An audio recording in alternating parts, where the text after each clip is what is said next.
Today, we are going to look at the last footage of people eaten alive by animals, from a diver who vanished beneath the surface in front of the camera to a final recording captured just moments before a fatal animal attack. These are stories that show how quickly curiosity can turn into tragedy, and how nature always has the final word. It was October 31st, 2017, and the sprawling grounds of Wildwood Exotic Animal Breeding Facility in rural Ohio lay shrouded in darkness under a moonless Halloween night. The privately owned operation housed over 40 big cats, including tigers, lions, and leopards that were bred for private sales and roadside zoo operations. Derek Thompson walked his familiar maintenance route through the facility, his flashlight cutting through the darkness as the facility's basic security camera system recorded his movements. At 39, Derek was a former Army veteran who had served 2 tours in Afghanistan before finding work as a maintenance technician at the Exotic Animal Facility. He had been working the night shift for 2 years, developing a comfortable routine that involved checking water systems, food storage, and basic enclosure maintenance. Derek took pride in his work and had grown fond of many of the animals under his care, often spending extra time observing their nighttime behaviors. The facility operated under minimal safety protocols, despite the dangerous nature of its residents, with basic backup systems that frequently malfunctioned. Every enclosure featured double-gated entry systems and reinforced fencing, but electronic monitoring was limited and often failed to alert staff to breaches. Derek had been making his routine midnight rounds when he noticed something unusual on his approach to the Siberian tiger enclosure. The outer gate appeared to be slightly ajar, creating a gap that shouldn't have existed according to the facility's basic security protocols. The massive tiger inside, a 400-pound male named Kodiak, had been bred at the facility and was known for his intelligence and strength. Siberian tigers are the largest living cats in the world, with adult males weighing up to 660 pounds and measuring over 10 feet in length. They possess incredible strength, capable of dragging prey weighing twice their body weight for miles through dense forest. These apex predators have evolved as solitary hunters with powerful jaws that can deliver a bite force exceeding 1,000 pounds per square inch. In captivity, tigers retain all their natural hunting instincts and can become extremely dangerous when their routine is disrupted or when they perceive a threat to their territory. Derek approached the tiger enclosure with his standard equipment: a flashlight, radio, and basic knowledge of the facility's protocols. The security cameras captured his methodical approach as he examined the gate mechanism, trying to determine what had caused the apparent malfunction. What Derek didn't realize was that the inner gate had been improperly secured earlier during feeding operations, creating a potential path between Kodiak's sleeping area and the facility's main walkways. The security footage shows Derek reaching for his radio to call the facility owner, but before he could complete the call, Kodiak appeared in the gap between the gates. The massive tiger had been awakened by the unusual activity and was investigating the disturbance to his territory. Derek froze as he found himself face to face with 400 pounds of apex predator. Derek began backing away slowly while reaching for his radio, but his movements triggered Kodiak's hunting instincts. The tiger's body language shifted from curious to aggressive as he identified Derek as a potential threat. Kodiak launched himself through the gap with explosive power, covering the distance to Derek in a single bound. The tiger's massive paws struck Derek in the chest and shoulders, driving him to the ground with bone-crushing force. Derek's flashlight flew from his hand as Kodiak's claws raked across his torso, opening deep gashes that immediately began bleeding profusely.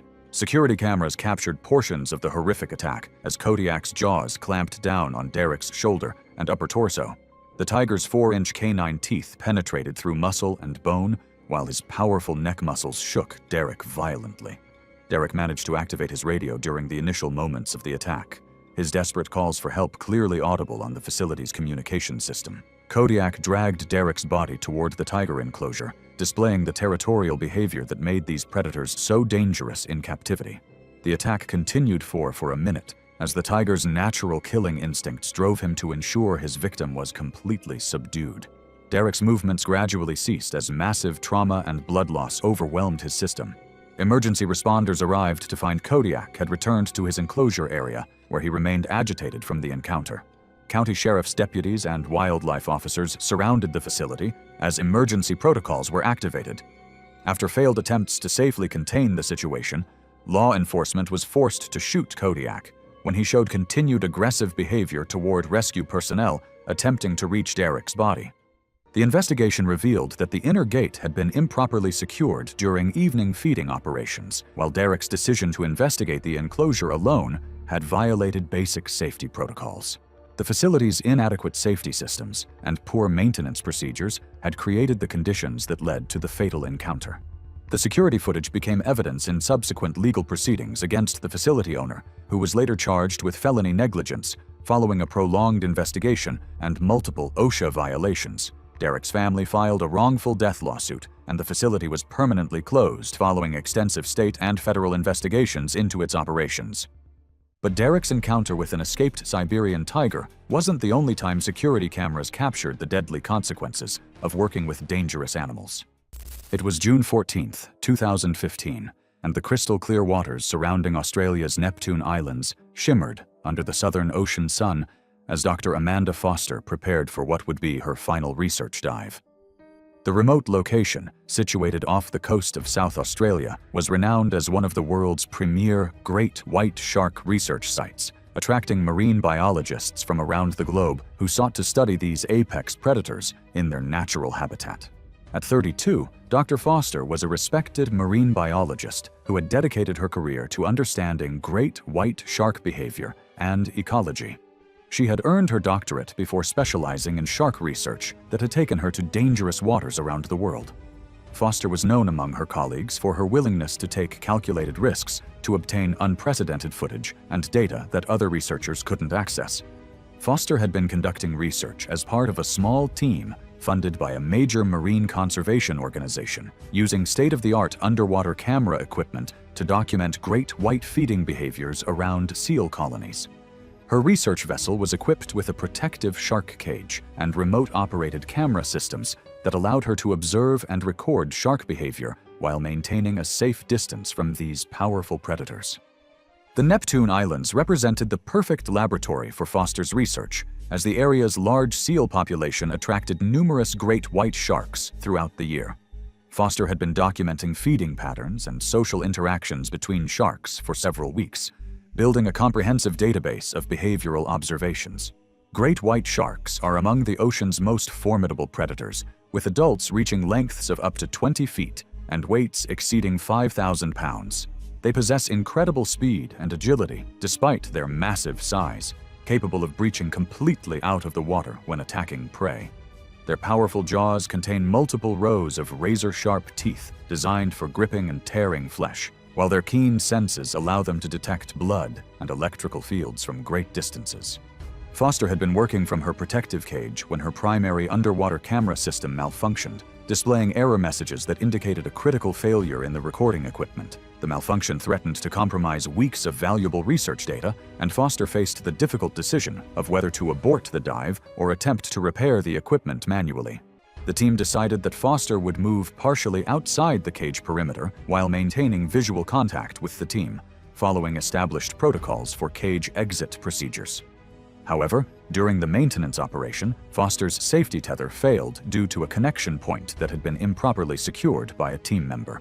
The ROV camera system continued recording as Foster found herself unexpectedly separated from the protective cage while attempting to complete the equipment repair. Foster worked frantically to swim back toward the safety of the cage, unaware that a massive 16-foot great white shark was approaching from the depths below her position. The blood scent from a recent seal kill in the area had attracted this particular predator to investigate the vicinity, and Foster's movements in the water had triggered its attention. The ROV footage captured the moment when the great white shark detected Foster's presence and began its attack approach. The massive predator rose from the depths with incredible speed, its powerful tail propelling it upward toward the exposed researcher. Foster remained focused on reaching the cage, completely unaware of the approaching danger until the final seconds. The shark struck Foster from below with devastating force, its massive jaws clamping down across her lower torso and hip region in a catastrophic investigatory bite. The impact drove Foster upward through the water column as the shark's razor-sharp teeth penetrated through her wetsuit and deep into her flesh. Foster's regulator was torn from her mouth as the shark's powerful bite crushed bones and severed major arteries throughout her torso.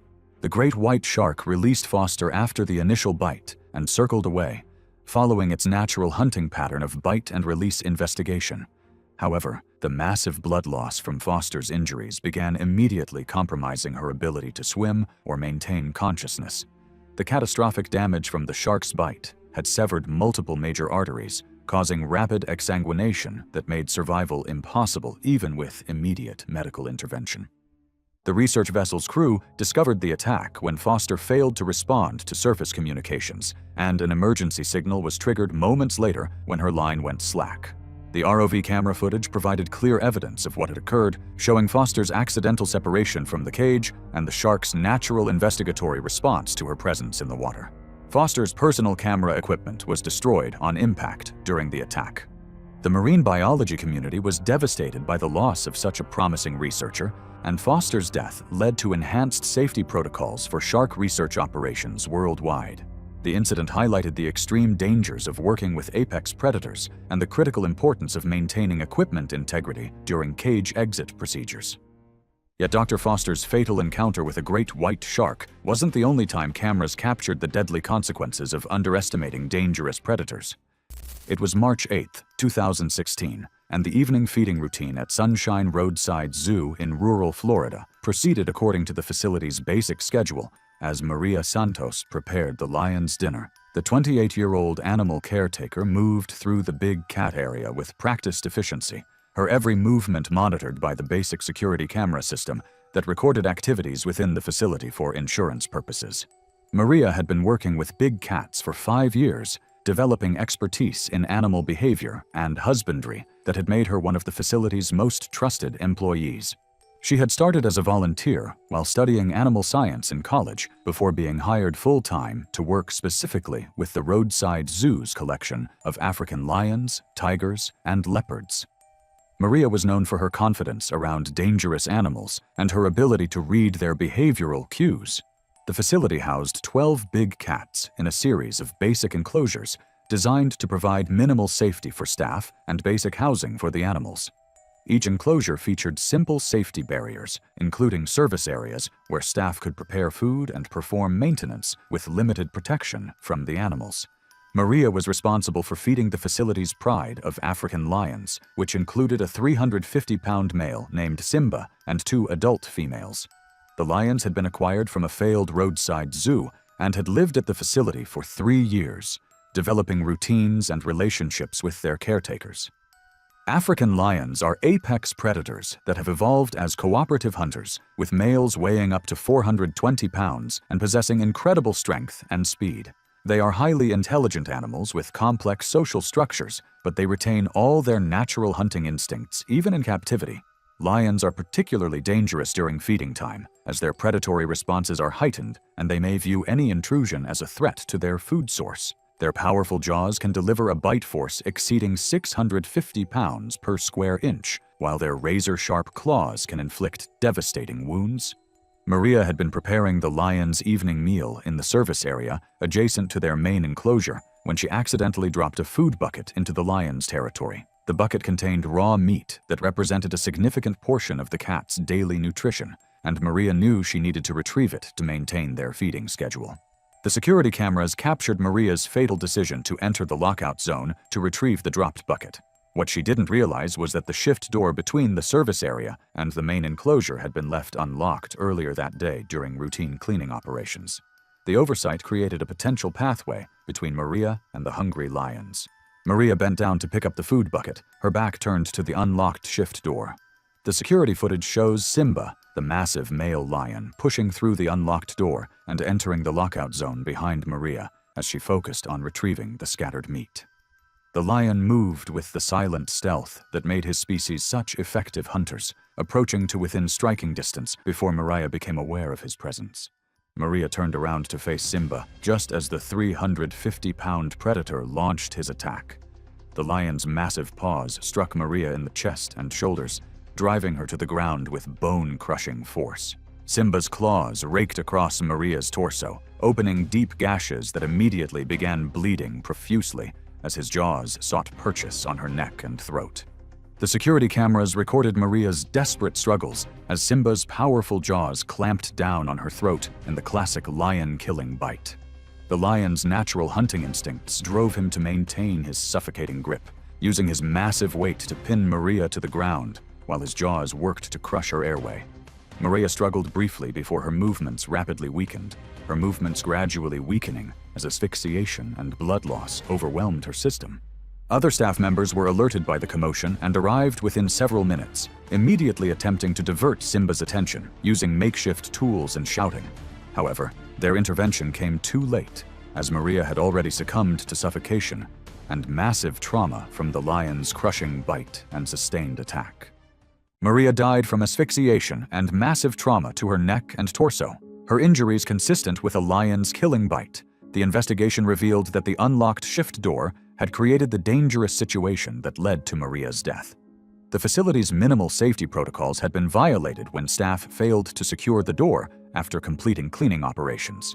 The incident resulted in immediate OSHA violations and multiple civil lawsuits that eventually forced the facility's closure. Maria's death led to enhanced safety requirements for roadside zoos and became a case study in training programs for exotic animal facility workers. The security footage became evidence in civil proceedings that highlighted the inadequate safety measures at non-accredited facilities. However, Maria's tragic encounter with an African lion wasn't the only time security cameras captured the fatal consequences of safety protocol failures. It was August 22, 2014, and the pristine wilderness of Glacier National Park stretched endlessly under the Montana sky as David Park and his girlfriend Lisa set up their campsite in a remote backcountry location.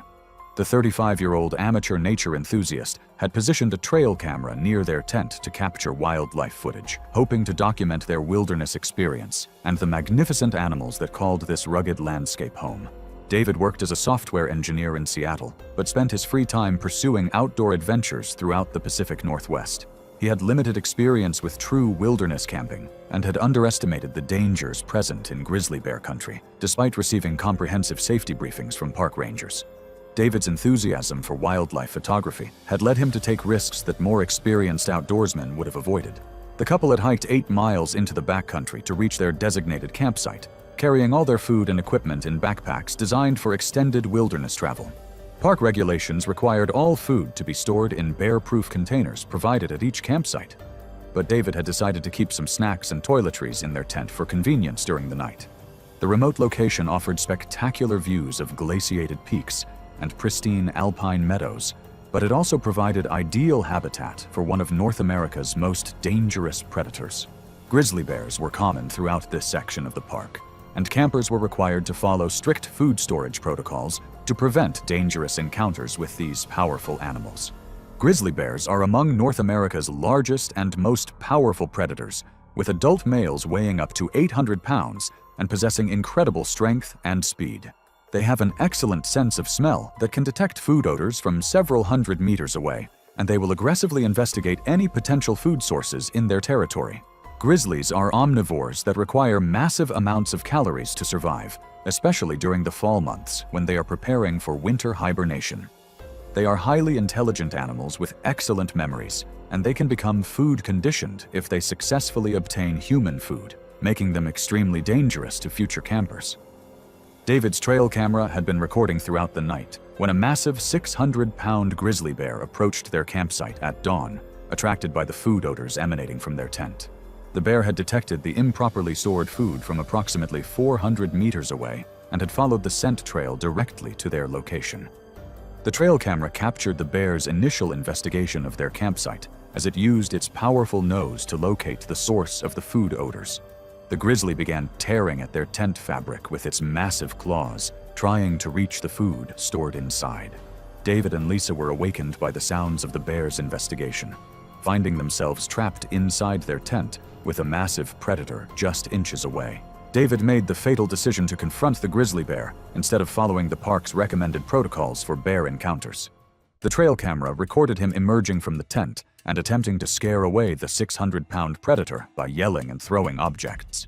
His aggressive behavior triggered the bear's defensive instincts, transforming a food-seeking encounter into a life-threatening attack. The grizzly bear charged David with explosive speed, covering the distance between them in seconds. The trail camera captured the initial moments of the charge before the bear, and David moved beyond its limited field of view. The massive predator's paws struck David in the chest and shoulders, driving him to the ground with bone-crushing force. The bear's claws, each measuring up to 4 inches in length, raked across David's torso and limbs, opening deep gashes that caused massive blood loss. The grizzly bear delivered several powerful defensive swipes and bites to David's torso and limbs, causing massive trauma before disengaging from what it no longer perceived as a threat. The bear's defensive mauling lasted approximately 30 seconds before David's movements ceased, and the grizzly moved away from the immediate area. The attack demonstrated typical defensive bear behavior rather than predatory killing, with the bear seeking to eliminate the perceived threat rather than consume prey. Lisa remained trapped inside the damaged tent during the brief but violent encounter, unable to clearly see the attack but hearing the sounds of the struggle. The grizzly bear wandered away from the campsite after David became motionless, returning to investigate the food sources that had originally attracted it to the area. Lisa managed to activate an emergency beacon that summoned search and rescue teams to their remote location. David died from massive trauma to his torso and limbs, along with severe internal injuries caused by the bear's powerful defensive swipes and bites. The investigation revealed that improper food storage had attracted the bear to their campsite, while David's aggressive response had triggered the fatal defensive attack. The trail camera footage was used internally by park rangers for training purposes to better understand bear behavior and human-bear conflict scenarios. David's death led to enhanced enforcement of food storage regulations and mandatory bear safety training for all backcountry campers. The incident became a case study in proper bear encounter protocols within the National Park Service. Lisa survived the encounter but was traumatized by witnessing the initial moments of David's attack and the horrific sounds captured during the brief mauling. The incident highlighted the importance of following established safety protocols when camping in bear country and the critical need for proper food storage in grizzly habitat. Still, David's fatal confrontation with a grizzly bear wasn't the only time cameras captured the deadly consequences of underestimating dangerous wildlife. It was December 3, 2013, and the rural Texas property owned by Robert Hayes lay quiet under the winter sky as the 42-year-old exotic pet owner prepared to deliver Caesar's evening meal.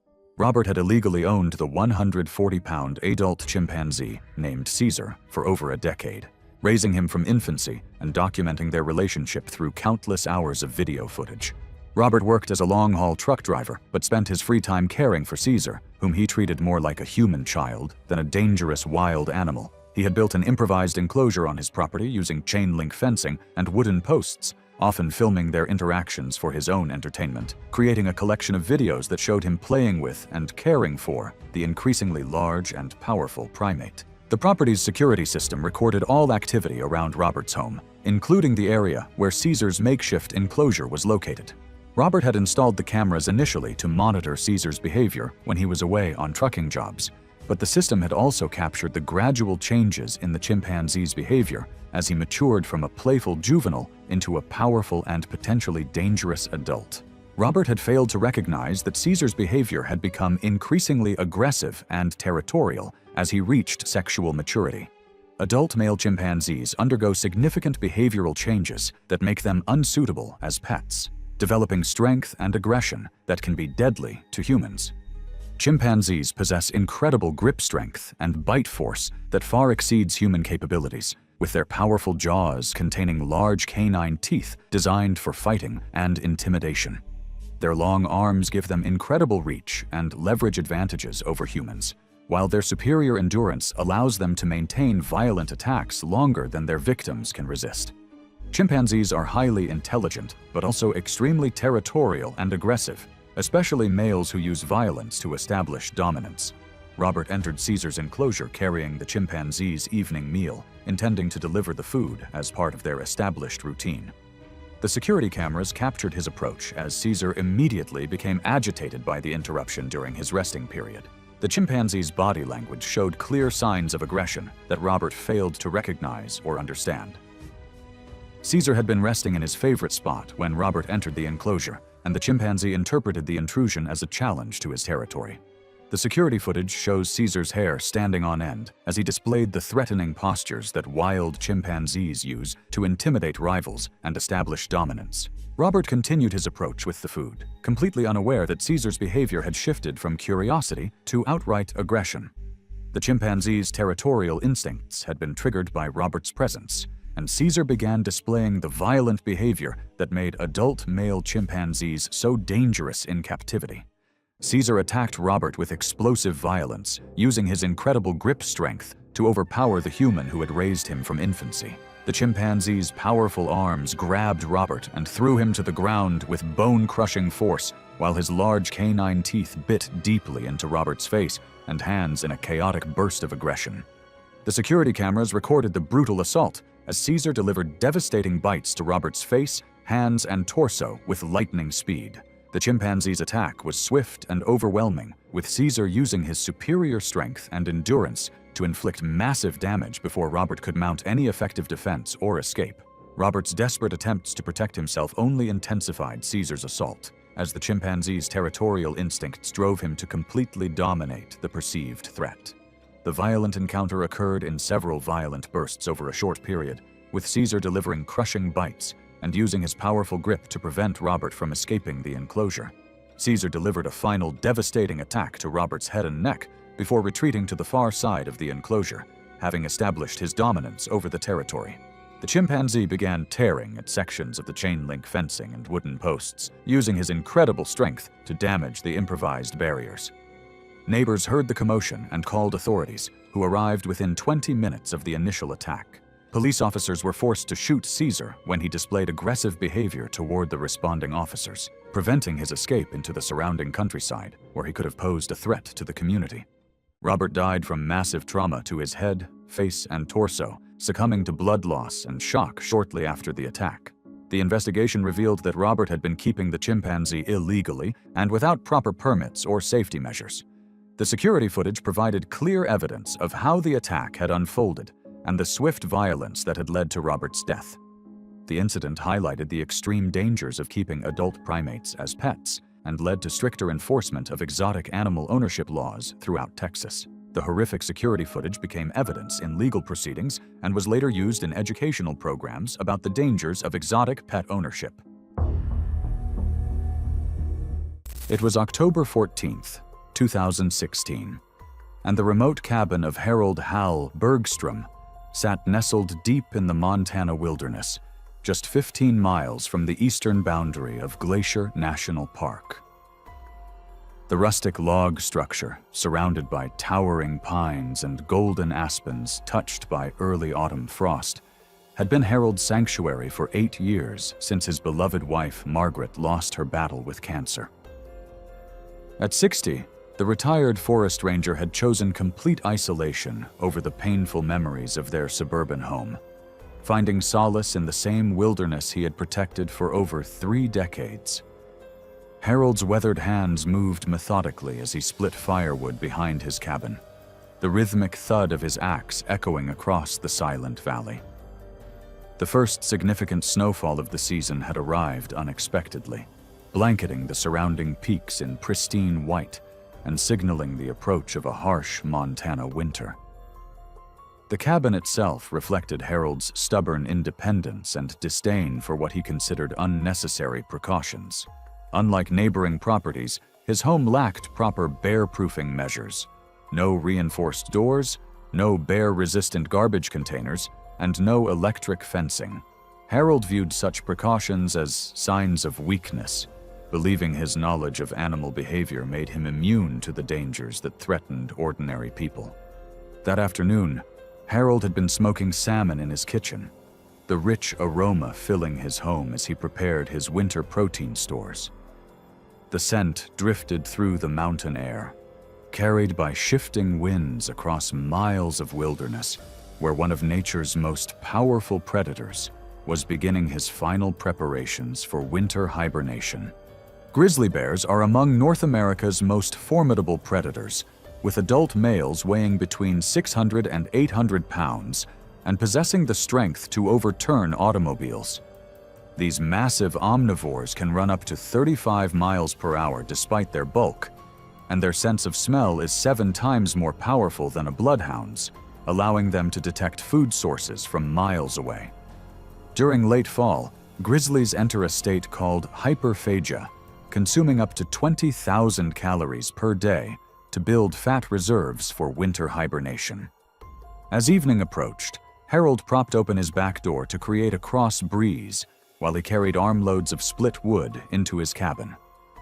What Harold didn't realize was that a massive 800-pound male grizzly had been following the salmon scent for over 2 miles, drawn by the promise of an easy meal. On his final trip inside, he headed to the kitchen to brew coffee, completely unaware that the enormous grizzly had approached his property and was now investigating the tantalizing smells emanating from his open door. Harold discovered the intruder when he returned to his living room and found the 800-pound grizzly systematically destroying his kitchen. Cabinets hung open, their contents scattered across the floor, while the bear's powerful claws had shredded packages and containers in his search for food. Harold's military training kicked in as he assessed the situation, but his decades of experience with smaller black bears led him to make a fatal miscalculation. He began banging metal pots together and shouting at the top of his lungs, tactics that had successfully driven away black bears in the past. The massive bear lifted his head from the refrigerator and fixed his small, dark eyes on Harold. Instead of retreating, the grizzly's body language shifted to pure aggression. His ears flattened against his skull, his massive shoulders hunched forward, and his lips pulled back to reveal 4-inch canine teeth designed for crushing bone. Harold realized his mistake and moved toward the wall-mounted rifle rack where his .3006 hunting rifle waited. But the narrow hallway that had seemed cozy during 8 years of solitary living now became a death trap. The bear crossed the room with shocking speed, closing the distance before Harold could properly shoulder the rifle. The impact drove him backward into the living room, the force slamming his back against the floor and knocking the weapon from his grip. His ribs gave under the bear's weight with a wet crack as a massive paw pressed down through his chest. The bear's jaws dropped onto the side of his skull in a single, powerful bite, enough force to cause immediate neurological collapse. What followed was mechanical and focused. The bear raked its claws through Harold's torso with the same single-minded drive it had shown when it tore through the kitchen, responding to movement only long enough to remove it from its path to food. The animal's behavior remained consistent with a food-conditioned intrusion, not active predatory hunting. Harold's body was discovered 3 days later when his neighbor, rancher Bill Morrison, arrived to check on him after noticing that Harold hadn't picked up his mail. Wildlife officials tracked the bear for 2 days, eventually tranquilizing it near a creek bed 5 miles from the cabin. Due to the confirmed fatal attack, the animal was euthanized on site in accordance with state wildlife policy. Harold's death prompted new discussions about bear-proofing requirements for remote properties. But Harold wasn't the only person whose expertise failed them when facing a grizzly bear.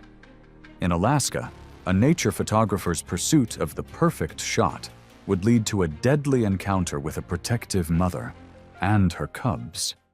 It was June 7th, 2015, and the pristine wilderness of Katmai National Park in Alaska buzzed with the activity of peak salmon season. The Brooks River, famous for its spectacular brown bear viewing opportunities, attracted photographers and tourists from around the world who came to witness one of nature's most impressive displays. Elena Vasquez had positioned herself along the riverbank at dawn, her professional camera equipment spread across a waterproof tarp as she prepared for what she hoped would be a career-defining photography session. At 34, Elena was a freelance nature photographer from Anchorage who had been struggling to establish herself in the competitive world of wildlife photography. Her recent divorce had left her financially strained and desperate to capture award-winning images that could launch her career to the next level. She had been photographing bears for 3 years, gradually building a portfolio that showed promise, but lacked the dramatic impact needed to attract major magazine contracts. Elena's confidence in reading bear behavior had grown with each successful photo session, leading her to take increasingly bold risks in pursuit of unique shots. This confidence, combined with financial pressure and artistic ambition, would prove to be a deadly combination. Coastal brown bears are among the world's largest terrestrial predators, with adult females weighing between 400 and 600 pounds. During salmon season, these massive omnivores gather at prime fishing locations where they can consume up to 30 salmon per day, building crucial fat reserves for winter hibernation. Mother bears with cubs are particularly dangerous during this time, as they must protect their offspring while competing with larger males for the best fishing spots. Their protective instincts are heightened to extreme levels, and they will attack any perceived threat to their cubs without warning. That morning, Elena had been photographing a mother bear with 2 yearling cubs as they fished in the shallow rapids. The 600-pound sow was an experienced fisher, teaching her cubs the techniques they would need to survive on their own. Elena had initially kept the required 50-yard distance set by park regulations for brown bear viewing, but as the light shifted and the scene grew more photogenic, she began creeping closer, eventually closing the gap to just 30 yards. Her financial desperation overrode her safety training as she moved steadily closer to the fishing bears. The mother bear had been displaying increasingly agitated body language as Elena approached, but the photographer was so focused on her camera's viewfinder that she missed the warning signs. Elena continued her approach until she was within 30 yards of the bear family, far closer than park regulations allowed, and well within the mother bear's critical defense zone. The sow's response was immediate and purely defensive. Like most brown bear encounters involving cubs, the objective was to neutralize a perceived threat as quickly as possible rather than to hunt or feed. The 600-pound mother bear charged with explosive speed, covering the 30 yards between them in less than 3 seconds. Elena looked up from her viewfinder just in time to see 600 pounds of muscle moving with single-purpose efficiency, bearing down on her. She tried to run, but immediately tripped over her scattered camera equipment, falling face-first onto the rocky riverbank. The mother bear's massive paws struck Elena's back with enough force to fracture bone, driving her into the rocky ground while her claws raked across her torso. The bear's jaws clamped down on Elena's head and neck, her 4-inch canines puncturing through skull bone and severing major arteries. The protective mother focused contact on the head and torso, using her weight to pin her, while the jaws worked with mechanical precision. The entire strike sequence lasted less than a minute before the sow immediately guided her cubs away from the area.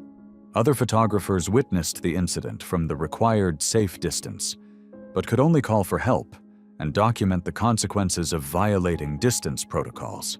Elena died from massive trauma before park rangers could arrive at the remote location. The mother bear and her cubs were monitored but not relocated, as the attack had occurred due to human error in violating established safety protocols. Elena's death became a cautionary tale about the dangers of prioritizing artistic vision over personal safety in wildlife photography. The investigation revealed that Elena had been warned multiple times by park rangers about maintaining proper distances from bears, but financial pressure and artistic ambition had driven her to take increasingly dangerous risks. Her death prompted renewed emphasis on safety education for wildlife photographers and stricter enforcement of distance regulations in national parks. But even experienced professionals weren't immune to deadly encounters with grizzly bears. In Seattle, a zookeeper's routine morning would turn into a nightmare when a mechanical failure trapped him with 700 pounds of apex predator. It was March 22, 2017, and the privately operated wildlife facility on the outskirts of Seattle was beginning another busy day of animal care and public education. The morning air was crisp and filled with the sounds of awakening animals as staff members arrived to begin their daily routines. Marcus Thompson, a 29-year-old zookeeper with 6 years of experience working with large mammals, was preparing for what should have been a routine feeding session with Kodiak, the facility's 700-pound male grizzly bear. Marcus had built his reputation on strict adherence to safety protocols and his calm, methodical approach to working with dangerous animals. His colleagues respected his expertise and steady demeanor, qualities that had earned him a promotion track toward becoming head of the carnivore department. Marcus was engaged to Sarah, a fellow zookeeper who worked with the facility's primate collection, and they were planning their wedding for the following spring. The grizzly exhibit at the wildlife facility was well maintained, featuring multiple holding areas, automated door systems, and safety measures designed to prevent exactly the kind of accident that was about to occur. Marcus had worked with Kodiak for over 2 years and had developed what he believed was a professional understanding of the massive bear's behavior patterns and temperament. Kodiak was a rescued bear who had been brought to the facility as an orphaned cub after his mother was killed by poachers in Alaska. Now fully grown at 700 pounds, he was an impressive specimen who served as an ambassador for his species while living in comfortable captivity. Grizzly bears in captivity retain all their natural behaviors and instincts, including powerful territorial drives and defensive responses to perceived threats. Even bears raised from cubs can become extremely dangerous when startled or when they feel their territory is being invaded. Their incredible strength, speed, and predatory instincts make them among the most dangerous animals in any zoological collection, requiring constant vigilance and multiple safety systems to prevent accidents. That morning, Marcus followed his established routine of checking the automated systems that controlled access between Kodiak's outdoor exhibit and his indoor holding areas. The computer display showed that Kodiak was secured in his holding area, allowing Marcus safe access to the main exhibit for cleaning and food preparation. What Marcus didn't know was that a mechanical failure in the door system had allowed Kodiak to return to the main exhibit without triggering the safety alerts. Marcus entered the exhibit carrying fresh hay and Kodiak's morning meal, completely unaware that the massive bear was present in the enclosure. Marcus began spreading hay near the feeding area, his back turned to the rock formation where Kodiak was resting. Kodiak appeared silently from behind the large rocks, his massive frame moving with surprising stealth across the exhibit floor. Marcus turned around to find himself face to face with 700 pounds of apex predator in an enclosed space with no escape route. Kodiak charged with devastating force, his massive body covering the distance between them in seconds. Marcus tried to use a wheelbarrow as a barrier, but the bear's 700-pound frame smashed through the obstacle like it was made of paper. Kodiak's enormous paws struck Marcus in the chest, sending him crashing backward into the exhibit's concrete wall with bone-crushing impact. The massive bear's jaws clamped down on Marcus's shoulder and neck, his 4-inch canine teeth puncturing through muscle and bone, while his powerful bite force crushed vital structures. Kodiak's response was immediate and explosive. Instead of a prolonged or feeding-driven attack, he delivered short, powerful bursts of aggression, striking whenever Marcus attempted to move or shield himself. Each impact was a territorial reaction rather than predation, aimed at eliminating what the bear perceived as an intruder inside his space. The facility's emergency response team arrived within seconds, but the exhibit's design prevented a clear shot without risking hitting Marcus.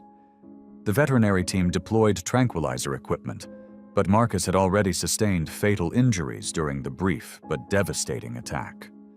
Marcus died from his injuries despite the immediate response of his colleagues and emergency medical personnel. The incident triggered a comprehensive OSHA investigation and regional media coverage. Facility officials held emergency press conferences while facing intense public scrutiny and potential lawsuits from Marcus's family. Following standard protocol for keeper fatalities involving dangerous animals, Kodiak was euthanized within hours of the attack. The incident prompted a complete overhaul of the facility's safety systems and protocols, with new redundant measures implemented to prevent similar mechanical failures. The investigation revealed that the door system failure was caused by a software glitch that had gone undetected by routine maintenance checks. Marcus's death became a catalyst for improved technology and safety protocols in private wildlife facilities across the country, ensuring that his tragic loss would help protect future generations of animal care professionals. But mechanical failures weren't the only way that grizzly encounters turned deadly. In Yellowstone, a camper's refusal to follow basic safety rules would lead to a midnight attack that claimed her life in front of her horrified boyfriend. It was August 19, 2014, and the designated campground in Yellowstone National Park's backcountry was settling into the peaceful quiet of a summer evening.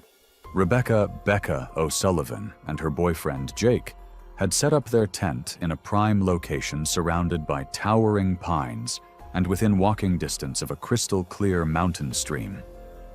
The 26-year-old nurse from Denver was celebrating their 2-year anniversary with what was supposed to be a romantic camping adventure in one of America's most beautiful wilderness areas. Becca was an experienced hiker who had conquered numerous Colorado peaks, but camping in grizzly country was new territory for her. Her stubborn independence and dislike of being told what to do had created tension with Jake throughout their relationship, and this camping trip was no exception.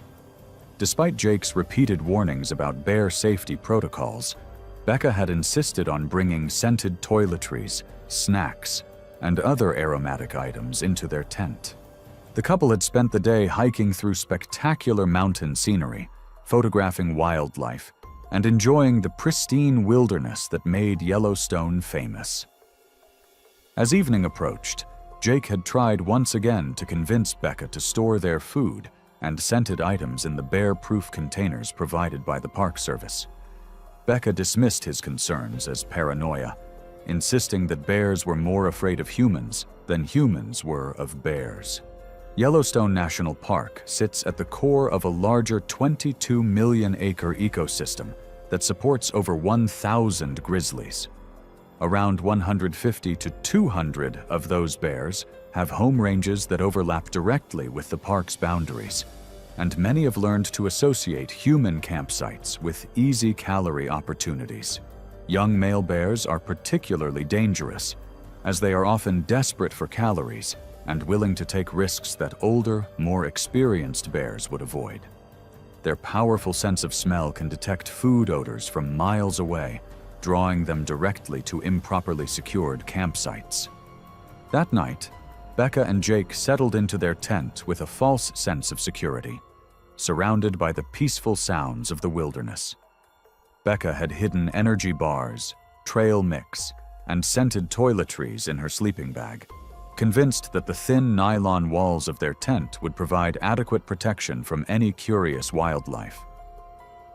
Jake had given up arguing with her, but his unease kept him from falling into deep sleep. Around 2 a.m., a young male grizzly weighing approximately 400 pounds approached their campsite, drawn by the concentrated scents emanating from their tent. The subadult bear was in his 3rd year of independence from his mother and was still learning to navigate the complex world of finding food while avoiding larger, more dominant bears. His desperation for calories had led him to investigate human campsites despite his natural wariness.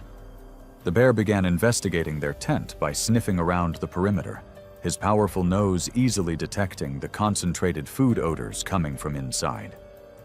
When gentle pawing at the tent walls didn't provide access to the food sources, the young grizzly began using his claws to tear at the nylon fabric. The sound of ripping fabric and heavy breathing just inches from their heads woke both campers instantly. Jake immediately recognized the situation and began speaking in calm, low tones while slowly reaching for their bear spray. His training had taught him to avoid sudden movements and loud noises that might trigger an attack. But Becca's reaction was exactly the opposite. Panic overtook her rational thinking, and she screamed while scrambling toward the tent's exit. Becca's sudden movement and loud vocalizations triggered a chase response, shifting the bear's behavior from simple food investigation to a high-energy pursuit, driven by movement and opportunity, rather than true predatory intent. She burst from the tent and began running toward the tree line. The bear caught Becca within 20 yards of their campsite, his powerful legs easily outpacing her desperate sprint.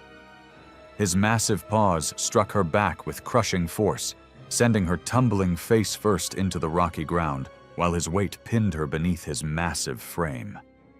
The bear's jaws clamped down on Becca's neck and shoulders, his teeth puncturing through vital structures, while his claws raked across her torso. Jake emerged from the tent with their bear spray and began making loud noises while throwing rocks and camping equipment at the attacking bear. His desperate efforts to distract the grizzly had limited effect, as the bear was now fully committed to his attack on Becca. The young male's inexperience made him more unpredictable and dangerous than an older bear might have been. Other campers in the area were awakened by Becca's screams and Jake's shouts for help. Several arrived with additional bear spray and emergency flares, creating enough commotion to finally drive the young grizzly away from Becca's motionless form.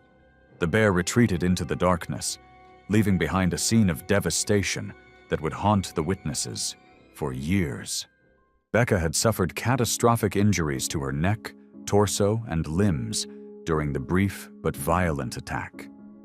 Despite the quick response of fellow campers and the arrival of park rangers, she died from massive blood loss during the helicopter evacuation to the nearest trauma center. The young grizzly was tracked and relocated to a remote area of the park, as his behavior was considered typical for a food-conditioned bear rather than abnormally aggressive.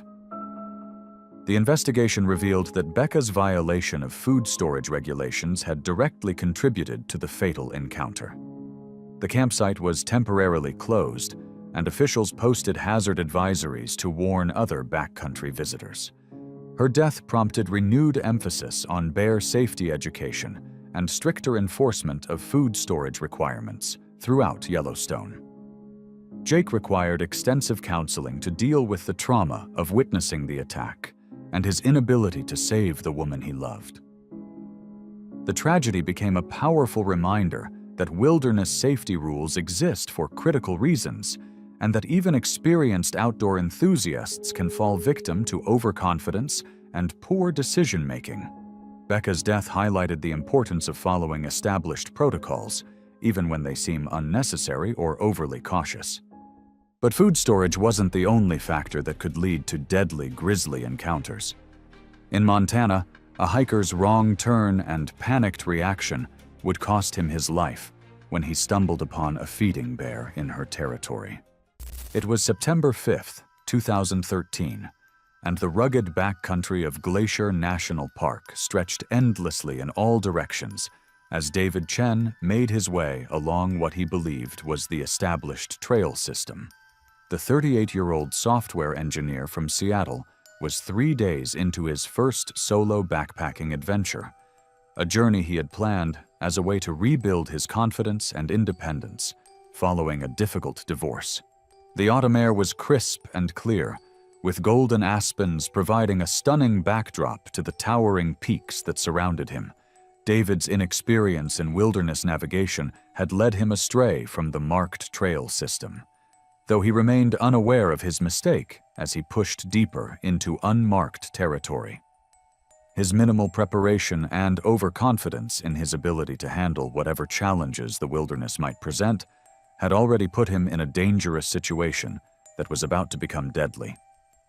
His backpack contained basic camping gear, but lacked essential bear safety equipment like bear spray or proper food storage containers. David had dismissed such precautions as unnecessary paranoia, believing that his intelligence and urban problem-solving skills would be sufficient to handle any wildlife encounters. This dangerous overconfidence would prove fatal when he stumbled into a situation that required immediate wilderness expertise.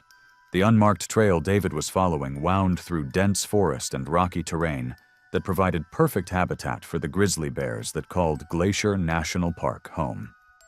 He had been hiking for several hours without seeing any other humans, a solitude that he found both exhilarating and slightly unnerving. The silence of the deep wilderness was broken only by his footsteps and the occasional call of distant birds. Grizzly bears are opportunistic feeders that will defend food sources aggressively, especially during the fall months when they are building fat reserves for winter hibernation. A bear that has claimed a large carcass will often remain in the immediate area for days, driving away any potential competitors or threats. Female grizzlies are particularly aggressive when defending food sources, as they must consume enough calories to survive hibernation and potentially nurse cubs the following spring. David rounded a bend in the trail and found himself face to face with a 500-pound female grizzly bear feeding on a deer carcass just 30 yards ahead. The massive sow was so focused on her meal that she hadn't detected his approach.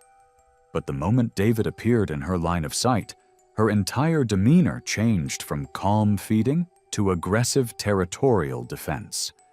The bear's ears flattened against her skull as she rose to her full height, her massive shoulders hunching forward in a classic threat display. David froze in place, his mind racing as he tried to process the reality of encountering one of North America's most dangerous predators at close range.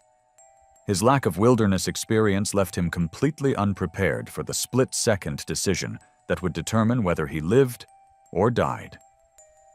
Instead of slowly backing away while avoiding direct eye contact, David remained motionless for several critical seconds before his panic overwhelmed his rational thinking. He suddenly turned and began running at full speed back down the trail, his heavy backpack bouncing wildly as he crashed through the underbrush in desperate flight. David's sudden movement triggered a high-intensity chase response, shifting the bear's behavior from guarding a food source to immediate threat removal driven by motion and proximity rather than predatory intent. She surged forward instantly, her powerful legs propelling her through the forest with speed that erased David's head start in seconds. The bear caught David within 50 yards, her massive paws striking his back with bone-crushing force that sent him tumbling face first into the rocky trail. His backpack absorbed some of the initial impact, but the bear's 500-pound frame quickly pinned him to the ground while her razor-sharp claws began raking across his torso and limbs. The grizzly's powerful jaws clamped down on David's back and shoulders, her 4-inch canine teeth puncturing through muscle and bone while her bite force crushed vital structures. David tried to protect his vital organs by curling into a ball, but his movements only intensified the bear's attack, as any motion was perceived as a renewed threat to her food source. The attack itself lasted less than a minute, but each time David tried to move, the bear returned to strike again before circling back to guard the carcass. Her massive claws opened deep gashes across David's back, arms, and legs, while her powerful jaws inflicted crushing injuries to his torso and neck. David's struggles grew progressively weaker as massive blood loss and trauma overwhelmed his system. The 500-pound grizzly eventually returned to her deer carcass, leaving David's lifeless body on the trail where he had fallen. The bear remained in the immediate area for several more days, continuing to feed on her original kill while occasionally investigating David's remains. Her territorial behavior kept other scavengers away from both food sources. David's body was discovered by search and rescue teams 2 days later when he failed to check in at the designated ranger station.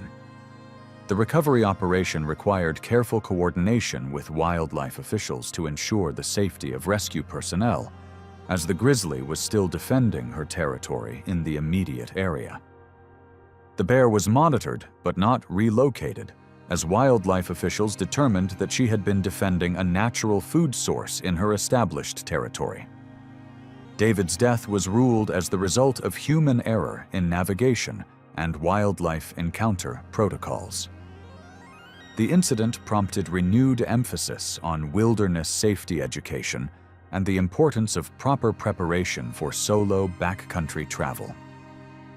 David's tragic death highlighted the critical importance of wilderness experience and proper safety equipment when venturing into grizzly country.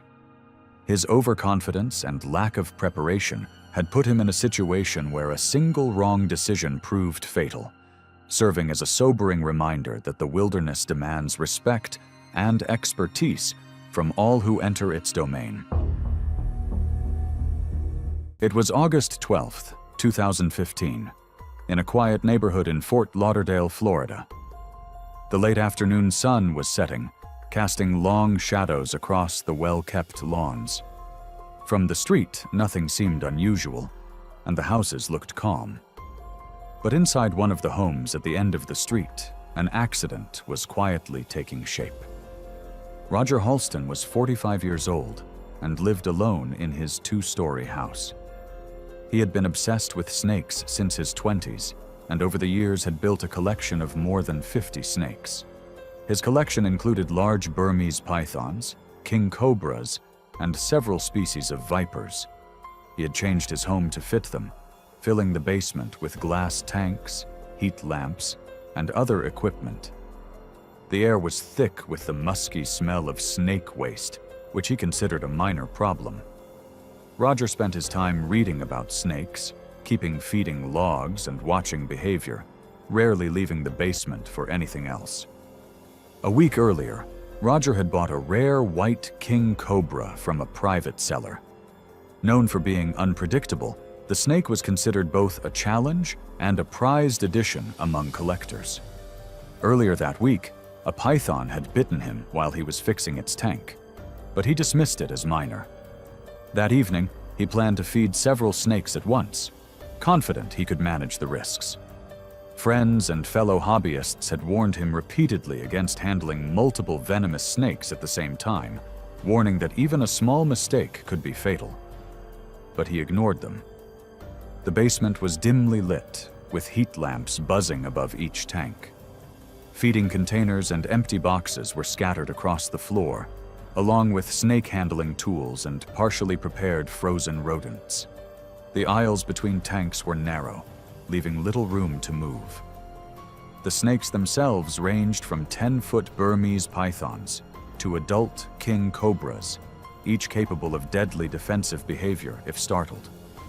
Pythons squeeze with enormous strength, and venomous snakes like king cobras and vipers can strike quickly, affecting the nervous system or delivering tissue-damaging venom.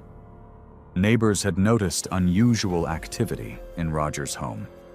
Some had seen large boxes of snakes arriving and were sometimes overwhelmed by the smell coming from his basement. A few had casually warned him about stacking tanks too high and overfilling his space.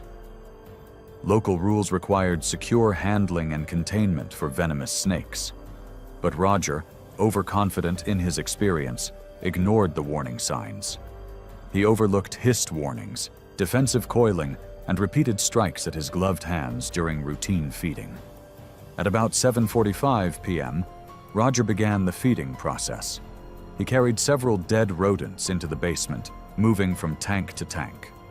The vipers were the first to react defensively.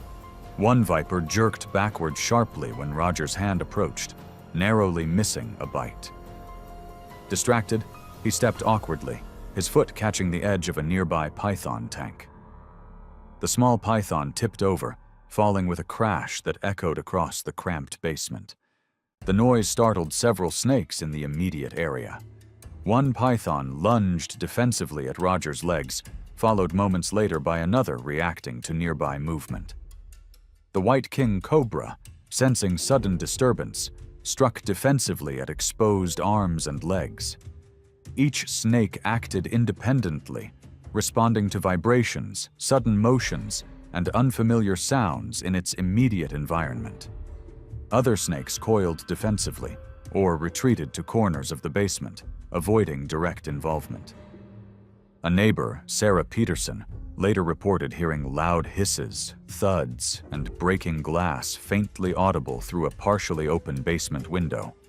Alarmed, she called 911. Roger's struggle lasted only a few minutes. By the time help arrived, he was found unresponsive, partially coiled by one large python. Bite marks were evident from the king cobra, which had begun causing severe neurotoxic effects, and from several vipers. The floor was scattered with broken glass, bedding, and overturned feeding containers. 3 of the snakes were captured in temporary boxes, while the remainder hid in basement corners or dense vegetation near the house, out of sight. Security cameras from neighbors captured some movement and disturbances, confirming that the sequence of events, including slipping, tipping a tank, and startling the snakes, directly led to the fatal incident, though the strikes themselves were not visible. Investigators concluded that the bites and constriction were defensive responses, not a coordinated attack. Paramedics attempted to stabilize him while animal control worked to secure the remaining snakes. Despite their efforts to administer antivenom and provide emergency care, the combined effects of multiple venomous bites and progressive python constriction had already caused severe damage. The king cobra's venom affected his nervous system. The viper bites caused tissue damage, and the python's gradual constriction further complicated his breathing and blood circulation. In the weeks following the incident, the city reviewed private ownership regulations for venomous reptiles, imposing stricter containment and liability rules. Prospective snake owners were now required to obtain special permits, maintain secure enclosures, and carry liability insurance. The incident also prompted discussions about the ethics and safety of keeping large collections of venomous snakes in residential areas. Wildlife experts emphasized that these animals, while fascinating, require specialized knowledge, proper facilities, and respect for their dangerous nature. The chaos of handling too many snakes at once proved fatal in Florida. Months later, deep in the jungles of Pará, Brazil, another snake encounter would take a dangerous turn in the wild. It was May 3rd, 2016, in a remote village by the river in Pará, Brazil. The morning was foggy from the village. The river looked calm and slow, but the shadows along the water hinted at hidden dangers below the surface. André Silva was 32 years old and had spent years studying snakes. He was an amateur snake expert who worked with a small local zoo. He documented snake movements and sometimes caught specimens for research. He lived with his wife and young child, who he talked about often. He saw his work as a way to balance his interest in snakes with providing for his family. André was confident in his field skills and experienced with large snakes, but his confidence sometimes made him take unnecessary risks. He often went into thick jungle areas alone, believing his knowledge and strength could handle environmental dangers. That day, he planned to trap and measure a female anaconda that locals had warned was unusually aggressive. André had been tracking the river and its tributaries for weeks. He mapped snake locations, noted water depths, and recorded movements. He carried measuring tools, a small net, and a bag with snake handling equipment. He wore waterproof boots and lightweight clothing, but the forest floor was slippery and tree roots stuck out unpredictably. Despite these precautions, the thick vegetation and shallow streams created hidden dangers. The riverbank was soft and muddy, and the water often hid sudden drop-offs. The target of André's expedition was a female green anaconda that could reach over 20 feet long and weigh several hundred pounds. These snakes kill by squeezing, applying huge pressure until prey suffocates. While they are usually ambush predators, anacondas react quickly to threats, striking defensively if disturbed. Their muscular bodies allow them to coil and pull even large animals into water, where escape becomes difficult. Warnings had been frequent. Villagers mentioned unusual behavior from the anaconda, including getting upset when boats came near and sightings of her coiled near fishing paths. They told Andre not to enter the water alone or try to corner the snake, but he ignored these observations, trusting his handling techniques and experience with smaller snakes. He stepped into a tributary around 4 p.m., believing it to be shallow, unaware of a sudden drop-off hidden by murky water and water plants. As Andre waded in, his foot sank deeper than expected, causing him to lose his balance. He bent forward to steady himself, accidentally disturbing the anaconda, which had been coiled along the bank. Villagers on a nearby ridge saw him stumble and noticed the massive green body of the snake rising in a defensive posture. Andre tried to step back, but the anaconda's coils gradually wrapped around his legs and lower body, pulling him slowly toward deeper water. His bag and tools scattered into the shallows, creating noise and further agitation. The struggle lasted several minutes. The initial coil around Andre's legs restricted his movement, and each of his attempts to free himself caused the snake to adjust its position, gradually tightening its grip. His arms moved through mud and reeds, stirring the water, while the anaconda shifted defensively rather than aggressively hunting. Water rose to his waist and then chest as the snake's strength slowly pulled him farther into the tributary. From the ridge, villagers could see floating items, his hat, and scattered tools, but the details of the snake's hold were mostly obscured by reeds and murky water. Despite splashing and struggling, Andre could not free himself, and the surrounding brush prevented direct assistance. By the time local rescuers reached the tributary, the snake had released him and withdrawn into the riverbank vegetation, likely due to lack of movement or perceived threat. Only the coils remained briefly visible in the shallow water. Andre's body was never recovered. The river and its deep channels had hidden all trace. His measuring tools, net and bag, were found partially floating downstream, muddy and waterlogged. Villagers conducted a ceremonial ritual along the river, leaving offerings to honor his memory and the forces of the river, a customary practice for those lost to natural hazards. Later, the same anaconda was spotted but never captured, moving silently through the tributary system. The incident showed the dangers of underestimating the environment and overestimating personal skill. Investigators noted that the drop-off Andre had misjudged, combined with the snake's defensive response, created a realistic and fatal situation.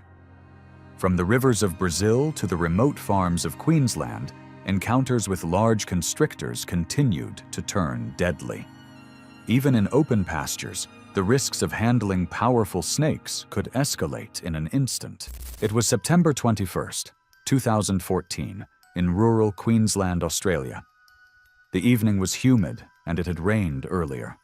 Storm clouds were overhead. From the farmhouse, the property looked calm. But on one edge of the land, something dangerous was about to happen. Luke McAdams was 29 years old and had worked as a farmhand on his family's property for most of his life. He lived with his partner and was responsible for taking care of the fields, livestock, and buildings. Beyond farm work, he was interested in snakes, especially pythons, which he kept in a small area near the edge of the property. Recently, he had gotten a 12-foot carpet python, which was unusually large even for that type of snake. Luke had spent weeks getting it used to its new home, feeding it and watching its behavior. He thought he could handle it safely. Though he had some experience, he sometimes took unnecessary risks, including checking on the snakes at night when it was hard to see. That night, Luke wanted to check on his snakes before the rain came back. He had already noticed minor scratches on his arms from handling the python earlier in the week, but he thought they were no big deal. His partner had told him to secure the enclosures properly and suggested waiting until daylight.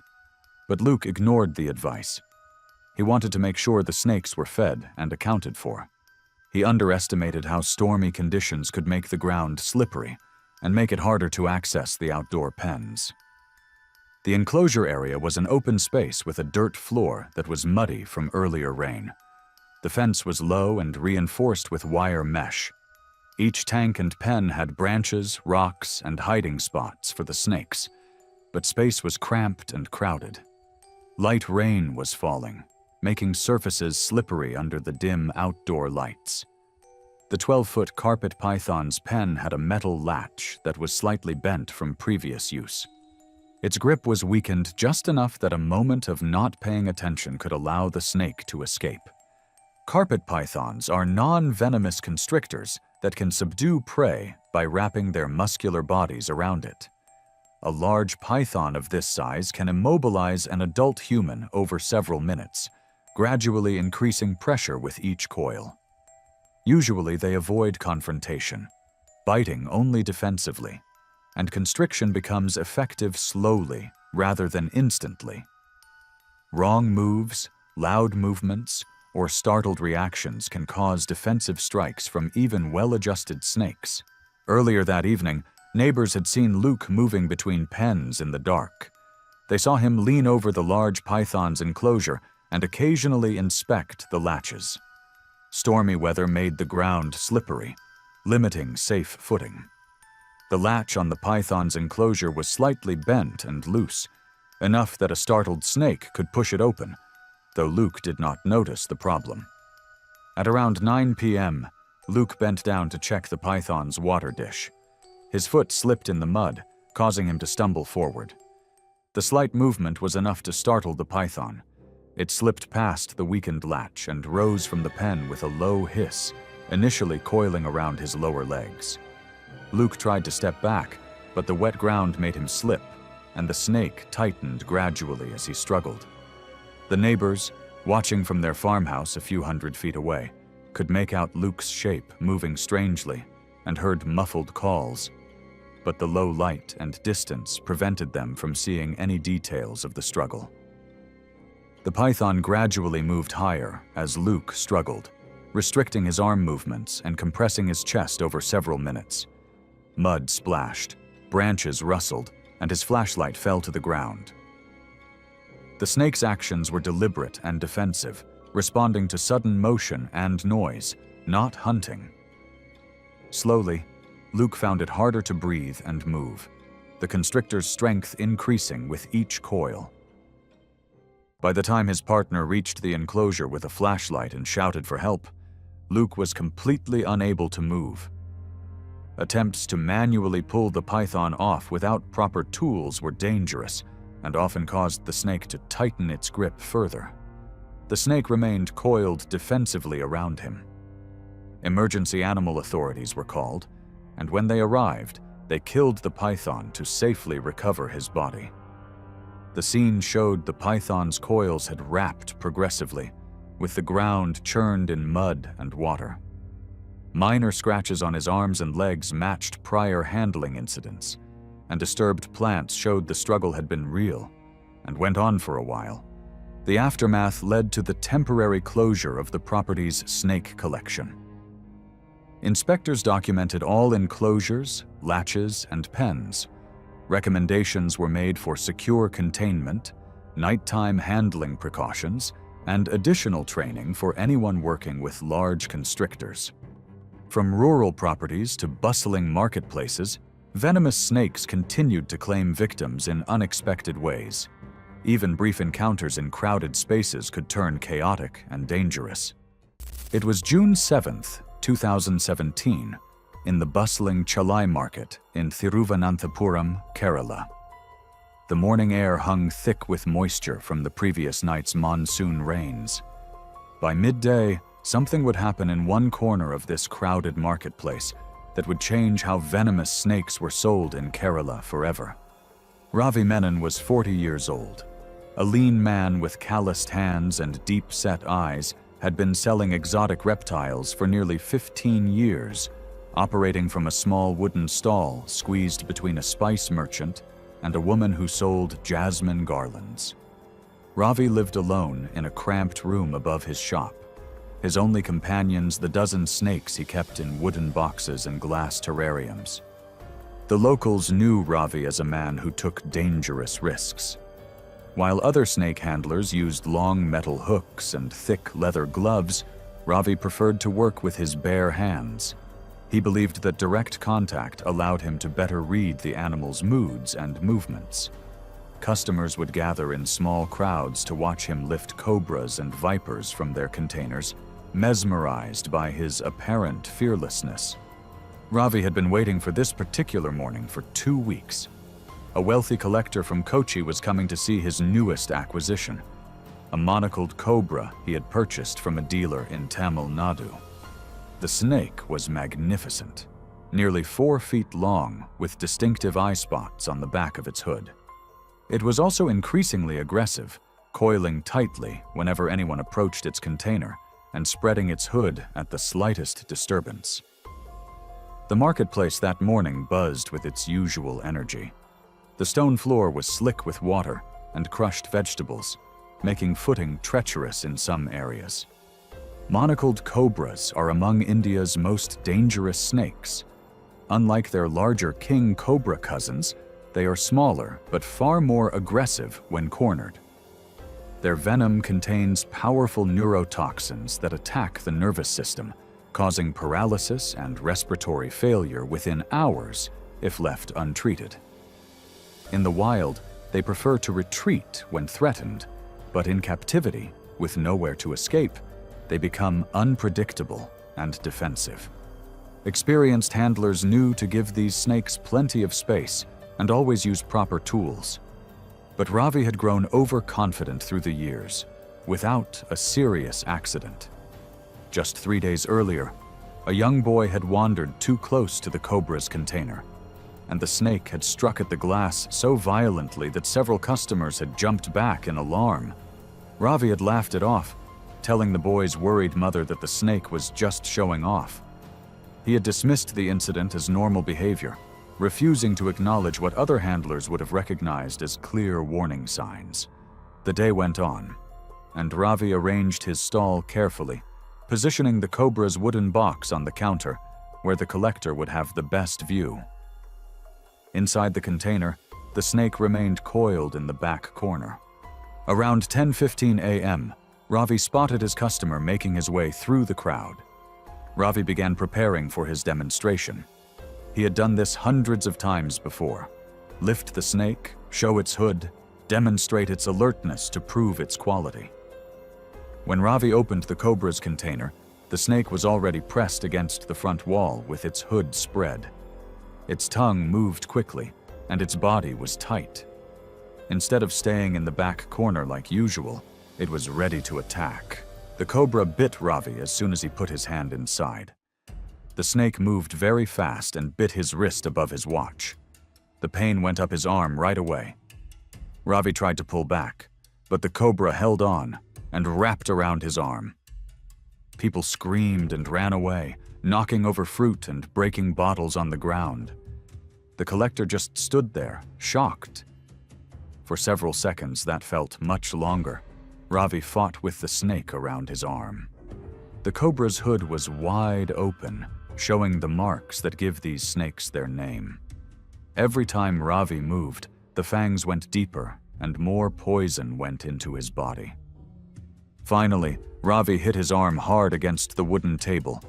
This made the cobra let go and fall back into its box. The snake curled up right away.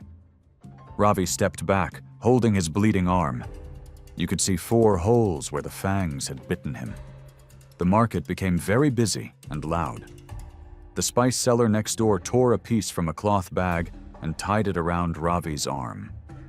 Someone ran toward the main road to get help, yelling for drivers to move out of the way. The collector was scared, but stayed calm now. He got down next to Ravi and pressed hard on the cloth as blood came through it. Ravi stayed sitting up, but his body was shaking. The feeling of no sensation moved past his hand, and his words were hard to understand when he tried to talk. The morning traffic was very heavy, so it was a small three-wheel taxi and not an ambulance that took Ravi away. The driver used his horn the whole time as people and motorcycles moved out of the way. At one point, Ravi's head fell to the side and the collector shook him hard to keep him awake. Doctors met them at the hospital door and took him quickly into the emergency room. They gave him medicine to fight the snake poison right away, but by then, Ravi's arm had grown very big with swelling. His skin had turned dark with marks that went past his elbow. The treatment saved his life, but left his hand weak forever. 3 of his fingers never got full feeling back, and his grip strength never came back. The bite changed more than Ravi's body. It changed the market. Local government workers said that all dangerous snakes must be kept behind locked walls, and they started checking the stalls without warning. Ravi's cobra was taken away and sent to a government snake research center. Months later, Ravi closed his stall for good. The small space was taken over by a vegetable seller, but people who shop there still pointed out to new people. That's where the snake man was bitten, they say. It is a quiet warning that even the most skilled handler can run out of luck. From crowded markets to remote rainforests, encounters with venomous snakes proved that danger could strike even the most prepared researchers. Isolation and unpredictable conditions only heightened the risks in the wild. It was October 18, 2018, near a research station outside Manaus, Brazil. Steady rain had left the forest floor wet and slippery, with mist clinging to the trees and rainfall masking distant sounds. Though the station looked calm, the flooded terrain was hazardous for anyone moving through it. Clara Fernandez was 27 years old and a herpetology student doing field research on venomous snakes. She shared a small cabin with 3 fellow students and spent most of her days cataloging species, measuring specimens, and recording behavior for her thesis. Clara was careful and detailed in her work, but she was known among her peers for taking calculated risks. She would work alone and sometimes remove gloves to get better touch observations. That morning, she planned to study a bushmaster near a flooded section of the forest, intending to record detailed behavior and habitat notes. She carefully packed her equipment: a handheld camera, field notebook, measuring tools, and her personal protective gear, leaving gloves aside for closer observations. By mid-morning, Clara had moved along narrow trails through dense vegetation. The forest floor was waterlogged, with mud pooling in low spots and small streams running unpredictably beneath her feet. Fallen leaves and submerged roots made footing uncertain. Birds were quiet, and insects were less active under the persistent rain. Clara noticed broken branches, disturbed leaves, and shallow depressions in the mud. These were signs that animals had recently moved through the area. She knew these were indications of nearby snakes, but felt confident in her knowledge and experience. Her peers had repeatedly warned her against entering flooded zones alone, particularly in areas known for bushmasters, but she believed she could manage a brief observation. The bushmaster is one of South America's largest vipers and can reach 10 feet long. Its venom is highly dangerous, capable of rapid bleeding throughout the body, tissue death, and low blood pressure. These snakes are ambush predators that generally avoid humans but will strike repeatedly if threatened. They are heavy-bodied and able to deliver precise, multiple strikes. They can adjust their position defensively when an intruder continues to bother them. Around 3:15 p.m., Clara reached a particularly flooded patch near a tributary. The water was murky, hiding roots and small drop-offs, and the mud was thick underfoot. She knelt at the edge of the water to examine tracks and take measurements. As she shifted her weight to steady herself, Her foot slipped on a submerged root, causing her to stumble. In doing so, she accidentally disturbed a bushmaster hidden beneath leaf litter and shallow water. The snake reacted immediately, striking defensively. The first bite landed on her lower leg, puncturing the skin and causing sharp pain. Clara tried to step back, but the slippery, uneven terrain made it difficult to regain balance. Each movement sent vibrations through the water and mud, which the bushmaster perceived as continued threats. The snake struck again, biting her lower leg and calf in quick succession before recoiling into the leaf litter. While bushmasters do not squeeze like pythons, Clara's struggle in the mud and water slowed her movements and made retreat difficult. Her arms and hands disturbed floating debris and leaves, adding further stimuli, and her handheld camera and notebook fell into the water, partially submerged and catching glimpses of the tense scene. From a nearby tree platform, her fellow students could see splashes and floating items, but vegetation partially blocked their view of the snake. The encounter lasted only moments, but each bite injected venom, causing immediate local swelling and sharp pain. Clara focused on regaining her footing, the mud and water presenting almost as much danger as the snake itself. Clara was aware of the potential body-wide effects, including tissue death, low blood pressure, and blood clotting problems, but she had to first focus on moving through the flooded terrain while keeping herself upright. Field anti-venom kits were brought to the scene within 20 minutes. Clara received initial treatment from her peers while being prepared for evacuation. She was then airlifted to a hospital in Manaus, where doctors monitored her for body-wide poisoning. The bushmaster's venom had caused local tissue damage, swelling, and early signs of clotting disruption. Emergency care included giving anti-venom, pain management, and close monitoring of blood pressure. Over the following days, she underwent surgeries to remove dead tissue and prevent infection. Recovery required several months of physical therapy to restore movement and strength in her affected leg. The incident prompted a reassessment of fieldwork rules at the research station. Solo work in flooded areas was banned, and mandatory protective equipment, including gloves and stable footwear, was required. Equipment handling and communication rules were revised to ensure students remained in visual or radio contact at all times. Clara's partially recovered camera footage and field notes were preserved for research and safety training purposes. The incident showed how quickly a combination of environmental dangers, defensive animal behavior, and human error can escalate into a dangerous situation. Her movements, although instinctive, provoked a realistic defensive response from the bushmaster, highlighting the delicate balance between observation and safety in field research. By the end of the season, the research station had implemented stricter guidelines and incorporated the incident into safety briefings. Clara's experience became an example for new students of the importance of staying cautious, using protective equipment, and respecting both the environment and the animals being studied. Her careful documentation and survival reinforced the value of preparedness, emergency response, and measured risk-taking in the field.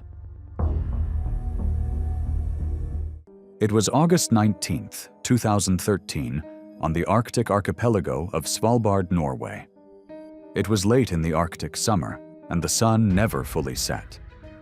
The camp sat in a bare valley of ice and rock, with a few tents standing against the wind. Everything looked calm, but the area was never completely safe. Hannah Depp was 29 years old, a graduate student from Germany completing her research on glacial rock formations. She had worked for years to earn her spot on the university team, and was known by her professors as meticulous. This was her first Arctic trip, one she had dreamed of since childhood. Hannah was not reckless. She followed instructions closely, though she sometimes pushed herself to prove she could handle the field, as well as her more seasoned colleagues. Her group of 7 lived together in a cluster of tents near Ny-Ålesund, one of the world's northernmost settlements. The team's leader, along with a local guide, carried rifles for protection against polar bears. They were reminded daily never to wander too far alone, to keep flares close, and to scan the horizon for movement. Still, after 10 uneventful days, most of them grew comfortable. Hannah wanted to collect a final set of samples from a ridge not far from camp, and when the evening seemed calm, she chose to step out on her own. The area was mostly flat, covered with gravel, patches of ice, and exposed rock. Meltwater streams crossed the ground, and apart from the wind, the place was quiet. The camp sat in a valley surrounded by ridges, giving a sense of open visibility, though the shadows of the terrain sometimes hid movement until it was close. It was a place where silence could be misleading. Polar bears are the largest land carnivores in the world. Adult males can weigh over 1,000 pounds and measure up to 10 feet standing. They move faster than most imagine, sprinting as quickly as a human can run. Though their diet consists mainly of seals, they are opportunistic and known to stalk people on Svalbard. Attacks are rare, but when they happen, survival is slim. The locals warn every visitor, never let your guard down, and never walk alone. Warnings had been repeated many times that week. The guide had noticed tracks 2 days earlier, though no one saw the bear itself. A helicopter pilot delivering supplies had also mentioned sightings near the coast. The team discussed it over dinner, but after so many quiet nights, the words felt like distant concerns. When Hannah left camp that evening, 2 colleagues saw her cross the ridge and assumed she would return quickly. She carried no rifle and no flare, only her sampling kit and field notebook. Minutes later, a polar bear came from behind a ridge and walked directly toward the camp, closing the distance. Witnesses said it walked with slow, deliberate steps, sniffing the air. Hannah stood about 50 yards away as the bear moved closer. She noticed it and raised her arms to appear larger as she had been taught. For a moment, the bear paused, its head tilting as if studying her. Then it lunged. The impact knocked her onto the gravel. Her scream carried across the camp as the bear pressed her down with its weight. Witnesses said she tried to move, kicking and twisting, but the animal clamped onto her shoulder, the sound of bone breaking carrying across the valley. Her colleagues scrambled for flares and fired 2 upward, but both shots missed. The bear stayed locked on her, raking at her side as the shouting around camp grew louder. Moments later, the bear began to shake her, gravel grinding into her clothing and skin. A witness later told police he heard another snap, sharper and louder than before. Another recalled how the metallic smell of blood was strong in the cold air. The group tried to get closer, waving and yelling, but the bear hardly moved off her. It then tore at her midsection, lifted her briefly, and dropped her back onto the ground with force. By the time the guide reached the site with a rifle, Hannah was motionless. A warning shot cracked through the valley, and only then did the bear retreat, slipping back into the ridges as quietly as it had arrived. The entire attack lasted less than 2 minutes. When it ended, blood covered the gravel, and torn pieces of her jacket lay scattered across the ground. Her sampling kit lay overturned, the notebook pages stained dark. A helicopter was called in, and she was airlifted to Longyearbyen. Despite rapid evacuation, doctors could not revive her. She was declared dead that night, her injuries far too severe. Her body was returned to Germany within days, where her funeral was held in a small village church. Classmates and family gathered in silence, remembering her dedication and the risks she had taken for her field. Norwegian authorities launched a review of safety practices for research groups on Svalbard. They reinforced the rule that no one should leave camp alone and that rifles and flares must always be kept within reach. For Hannah's colleagues, the memory of her final moments stayed with them long after the camp was dismantled. What remained at the site was a ridge marked by scattered rocks. The last place she had stood before the silence of the Arctic was broken. From the silence of Arctic ice, where one researcher never made it back, to the dense forests of British Columbia, where another field survey turned deadly under the sudden strike of a cougar, the danger followed in a different form. It was June 12, 2014, in the backcountry of British Columbia. The day began with clear skies and mild air, the kind of weather field crews preferred for hiking ridges and mapping rock layers.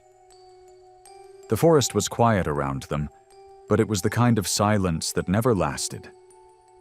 In places like this, danger was always possible, even if the men had learned to brush off the thought. Daniel Jamestone was 42 years old, a geologist from Kamloops. He had spent most of his career in fieldwork, walking long hours across mountainsides and valleys for mining surveys. He was reliable, steady, and often chosen as lead for his calm approach. Away from work, he was a family man, married with 2 children, ages 8 and 10. To friends, he was not adventurous in the reckless sense. He planned his trips carefully and made sure his team had what they needed. This survey had taken him into deeper wilderness than usual, accessible only by helicopter. The project was to map fault lines along a remote slope, part of a mining exploration program. For Daniel, the trip was routine, but he admitted to colleagues that he liked the quiet of the backcountry. He saw it as a chance to work without interruption, away from office noise and city schedules. Cougar sightings had been reported in the area, but the team of 3 believed they were safe in numbers. The terrain was rough but open in places. Gravel slopes slid underfoot, and patches of spruce and fir trees stood close together, their branches shading the ground. Meltwater from the higher ridges cut through the soil in narrow streams, and the sound of water carried faintly in the air. The remoteness made the setting feel both calm and uneasy at once, a place where few people went, but predators had lived for centuries. Cougars, also called mountain lions, are apex predators in British Columbia.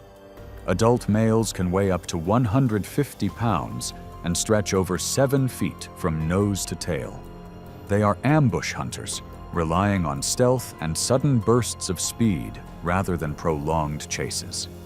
Their bite force and claws are strong enough to kill deer in seconds.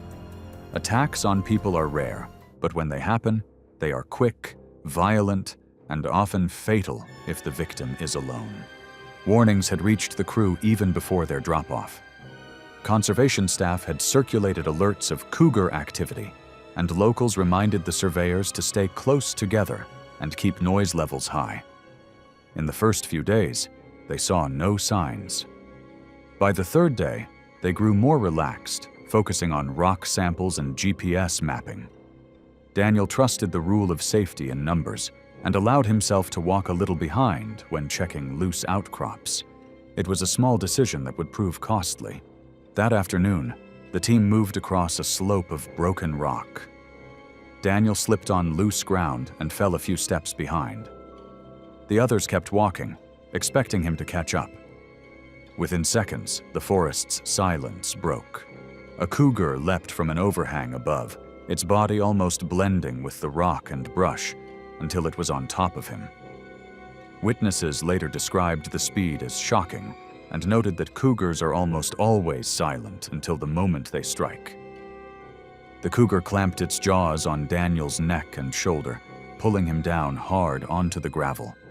He kicked and twisted, his boots scraping across the loose rock, but the weight of the animal kept him pinned. His scream carried through the trees, and the other men turned in panic. One yelled while the other threw rocks, trying to drive the animal off.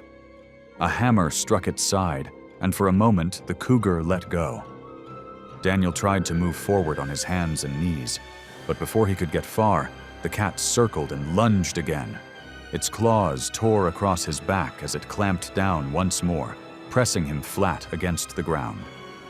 The men later recalled the growl of the cougar, the scrape of boots against rock, and the silence when Daniel stopped moving. Blood spread across the gravel where he lay. Startled by the shouting, the animal slipped back into the brush. The two men froze in place, holding flares they had never managed to use. When they reached Daniel, his injuries were severe. The puncture wounds in his neck and shoulder bled heavily, and he was unresponsive. They used the satellite phone to call for help, but the rescue team could not reach them before nightfall. The body was retrieved by helicopter the following morning. His sampling kit and notebook were found nearby, stained with blood but still intact, the last traces of the work he had come to do. Conservation officers tracked the cougar that same day, following signs in the brush. By the following evening, it was located and euthanized, standard protocol for attacks of this kind. Officials later explained that the animal was a healthy adult male, likely hunting deer in the area. For Daniel's family in Kamloops, the news was brief and devastating. His funeral was small and private, attended by relatives, friends, and co-workers who spoke quietly about his steady character and years of dedication. Authorities used the incident as a reminder. Field crews were told again that noise and close spacing are their best defenses in cougar country. Tools like hammers and rocks had given the men seconds, but not enough. In the weeks that followed, Daniel's colleagues replayed the events again and again, remembering how fast the attack began and how quickly it ended. The wilderness that he had loved for its silence became the place where he was silenced, leaving only the empty slope and the sound of water running through the rocks. After the near-silent strike in Canada's forests, the next tragedy came in Yellowstone, where a grizzly erupted from cover and left no chance to prepare. It was September 18, 2015, in Yellowstone National Park. The early fall air was cool, and thin clouds drifted above Hayden Valley. At first, the day looked ordinary, with the same calm and quiet visitors that they often expect in the park. Yet, Hayden Valley is also a place where encounters with wildlife can turn dangerous without warning. Karen Bruce was 34 years old, a doctoral candidate in geology from Colorado. She had been working on her dissertation about volcanic rock samples and was excited to spend time in Yellowstone, where the landscape gave her material she could not find elsewhere. Karen was disciplined in her work, careful with her notes, and patient with long days in the field. She was respected by her professors and known by classmates for keeping a level head. This trip was an important step for her.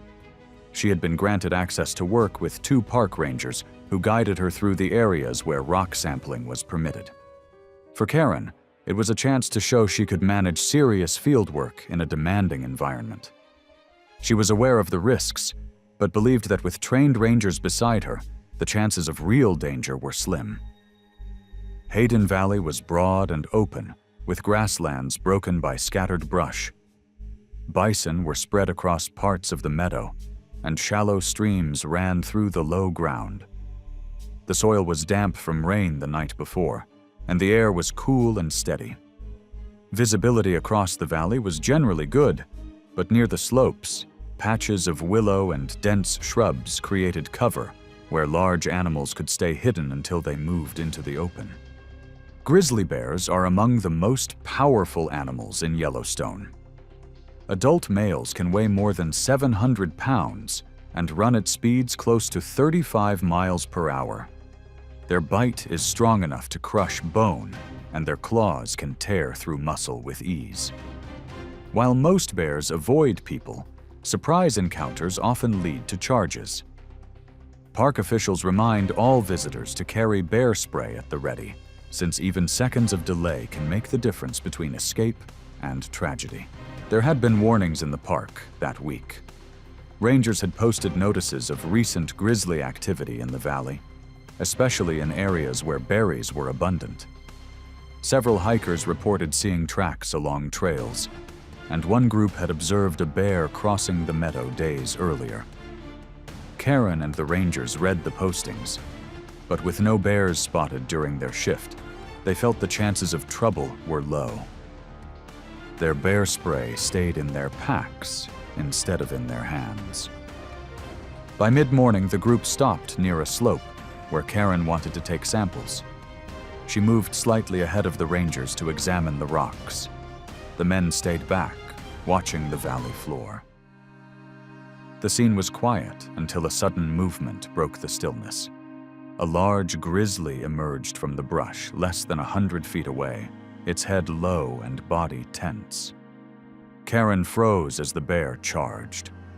Witnesses later described how quickly it covered the distance, the sound of its paws pounding the ground growing louder in seconds. She stood still, arms stiff at her sides, and before she could react, the bear slammed into her and knocked her flat onto the wet soil. The rangers shouted and rushed for their spray, but the canisters were buried in their packs. The bear clamped its jaws onto Karen's side and pressed her against the ground. She tried to twist, her boots sliding in the mud, but the animal pinned her with its full weight. One ranger pulled out his spray too late, and the other threw a rock, but neither action changed the attack. The bear pressed her harder into the ground, then raked its claws across her torso, tearing through her jacket and skin. Witnesses later said what stayed with them was the mix of sounds: the bear's heavy breathing, the scrape of soil under its paws, and the short cries that ended too soon. The struggle did not last long. As the rangers shouted and tried to move closer, the grizzly finally released her, backed away from the body, and turned into the brush until it was out of sight. The rangers reached Karen immediately. She was motionless, her injuries severe and beyond help. They radioed for emergency assistance, and within minutes, medics were on their way. A rescue team arrived quickly by vehicle, but there was nothing more to do. She was declared dead at the scene. Her body was flown back to Denver, where her funeral was small and quiet, attended by family, professors, and classmates. Her colleagues described her as determined and committed, someone who cared about her work and believed in finishing what she started. Park officials reviewed the case and stressed the same lesson they had repeated for years. Bear spray must be kept ready, not stored in packs. They reminded researchers and visitors alike that even trained rangers are at risk when basic precautions are missed.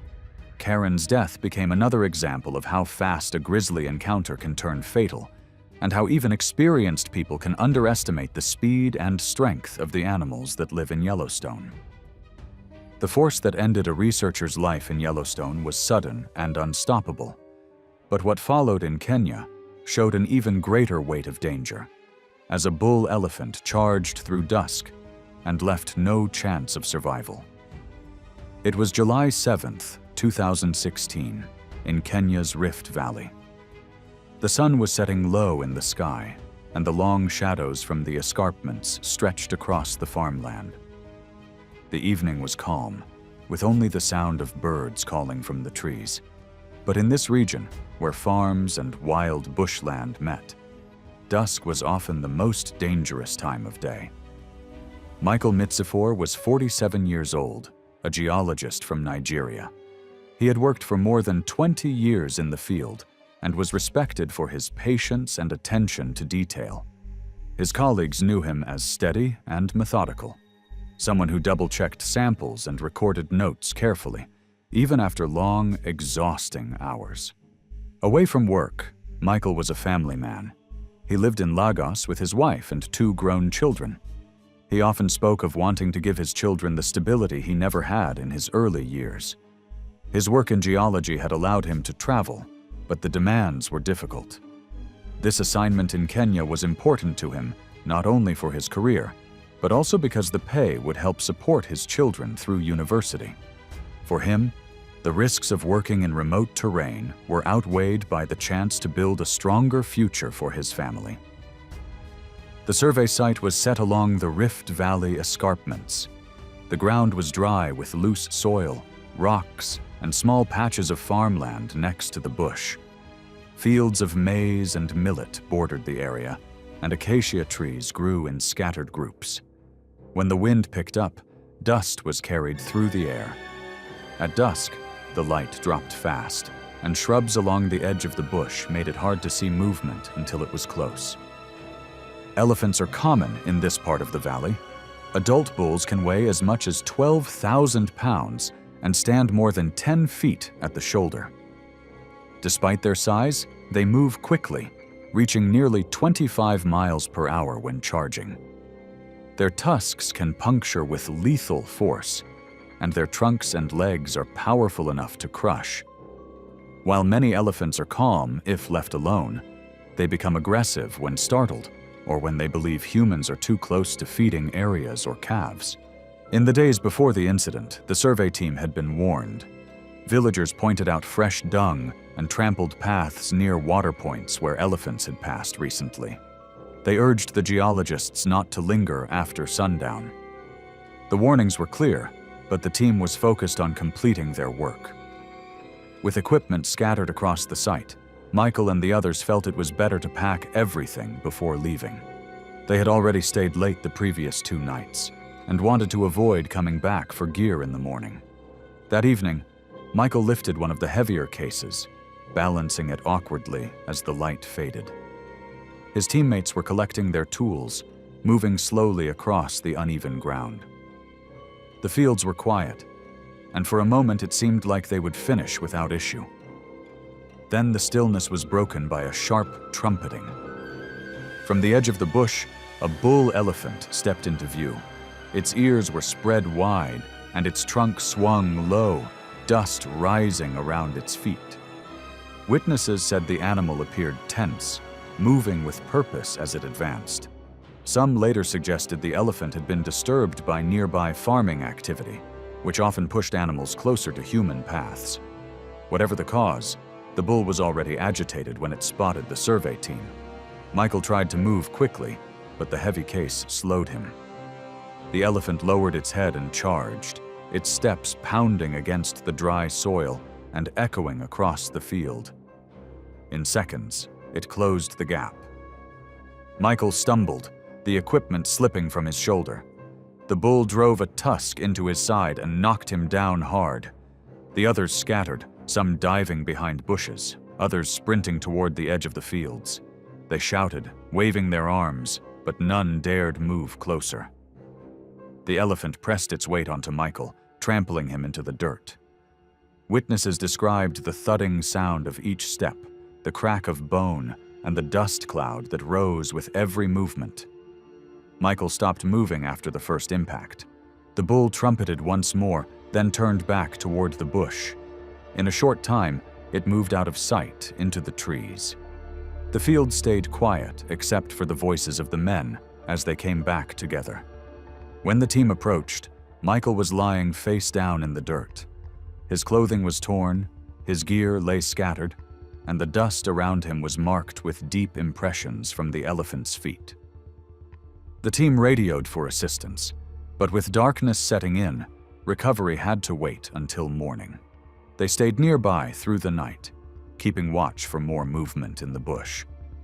At dusk, they covered Michael with a canvas sheet from their supplies, then waited until authorities could reach the site at first light. Authorities later arrived with vehicles to collect the body. His remains were placed in a stretcher and covered before being transported out of the valley. His samples and notebooks, some stained and damaged, were also gathered. Within days, his body was flown back to Nigeria. The funeral was held in his hometown, where family, friends, and colleagues gathered. It was a quiet service, with co-workers remembering him as disciplined and steady, someone who gave careful effort to his work. His children, now left without their father, carried forward his memory as a man who valued persistence and sacrifice. Kenyan officials later reviewed the case. They reminded companies to end fieldwork earlier in the evening and to take local warnings seriously when elephants were active nearby. Coverage of the incident remained regional, and received little international notice. For Michael's team, however, the memory stayed vivid. The place where they had measured rocks and collected samples became the place where they witnessed how quickly safety could end when the path of humans and wildlife crossed. One stumble in the Rift Valley was enough for an elephant to end a life. And in the Sundarbans, even the smallest gap in a group was all it took for a tiger to claim another. It was November 12, 2018, in the Sundarbans along the Bangladesh-India border. The tide was low, and the mangroves spread out in a maze of roots and narrow channels. To most, the morning looked ordinary, with still water and the calls of distant birds. Yet in this place, danger often came quickly, hidden in the thick brush where the forest met the mud flats. What seemed quiet could change in seconds. Arif Hossain was 38, a geologist from Khulna, working on a government contract to collect soil samples from the coastal forest. He was steady in his work and had a reputation for being patient, careful with measurements, and dependable when deadlines pressed. His wife and young daughter depended on his income, and though he knew of the tiger risks in the region, he agreed to the assignment because it offered more pay than his usual work. For him, this trip was both a responsibility and a chance to prove himself reliable to his superiors. He had heard stories of tigers moving through villages, taking livestock, even people, yet he believed the team's size and the presence of rangers would reduce the risk. The team agreed to keep close, finish the soil sampling quickly, and head out well before dusk. He carried a small kit, tools for digging, and a notebook to mark sample points. A small tin of chili powder, sometimes used as a crude deterrent in the Sundarbans, had been left behind with one of the rangers. At the time, it seemed unimportant. The Sundarbans were a challenging environment to work in. Mangroves grew tightly along the creeks, their roots sticking out of the mud.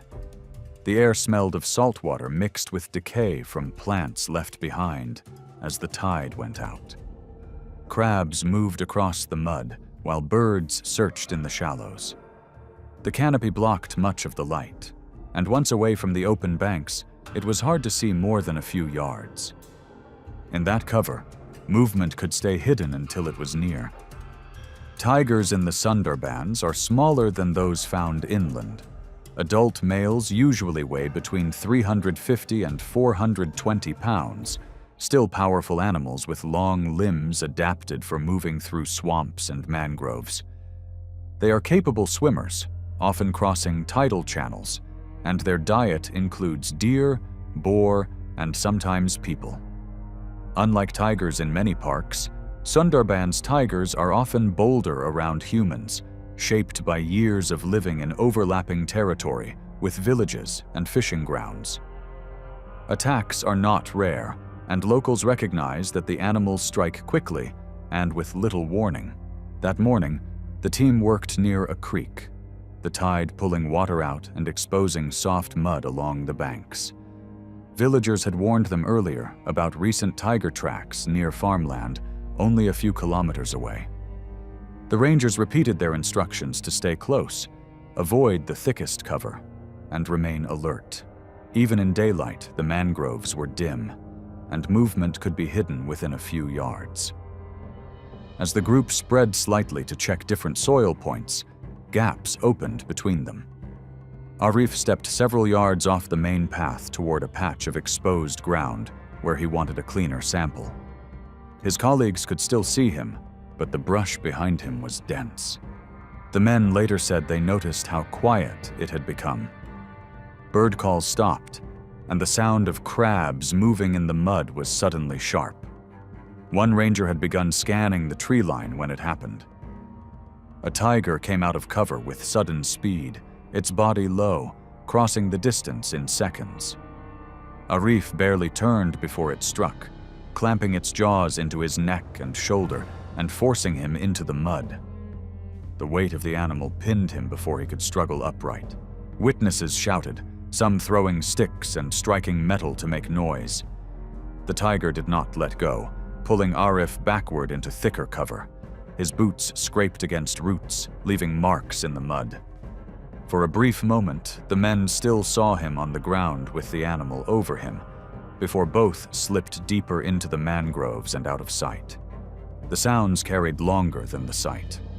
Colleagues later recalled hearing only a few short cries, cut off quickly, along with the snapping of branches as the tiger dragged him into cover. Within moments, the swamp was silent again. The group advanced only a short distance before stopping. The ground was unstable, and they feared provoking the animal further. Rangers fired a warning shot into the air, but by then, both Arif and the tiger were gone. Search teams returned the following morning with more rangers and villagers who knew the terrain. They followed drag marks in the mud, broken roots, and patches of blood. About 200 yards from the site, they found parts of his kit, his sample bag torn, notebook soaked, and a tool partly buried in wet soil. Deeper inside the mangroves, they discovered partial remains, scattered near roots where the tiger had fed. The recovery was slow and careful, the team using poles to probe the mud before stepping in. His body was flown back to Khulna 2 days later. The funeral was held in his neighborhood, attended by relatives, neighbors, and colleagues from his department. The service was quiet, marked by prayers and the simple acknowledgement of a life ended in the line of work.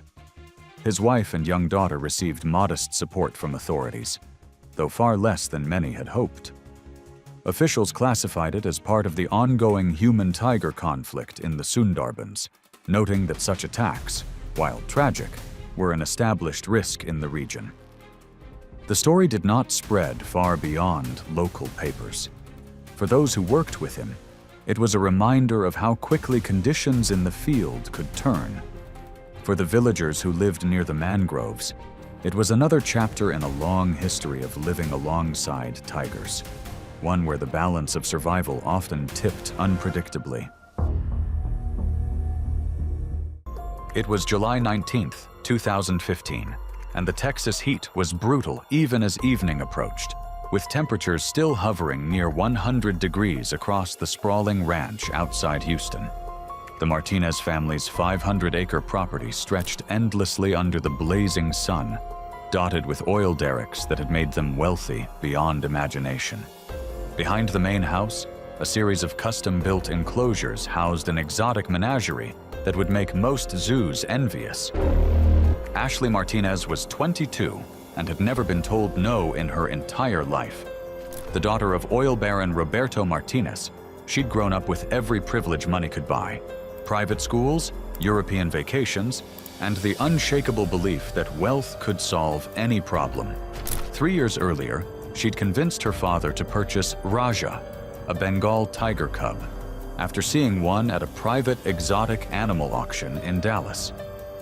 Ashley had bottle-fed Raja from 6 weeks old, spending countless hours playing with him as he grew from a playful cub into a magnificent 400-pound predator.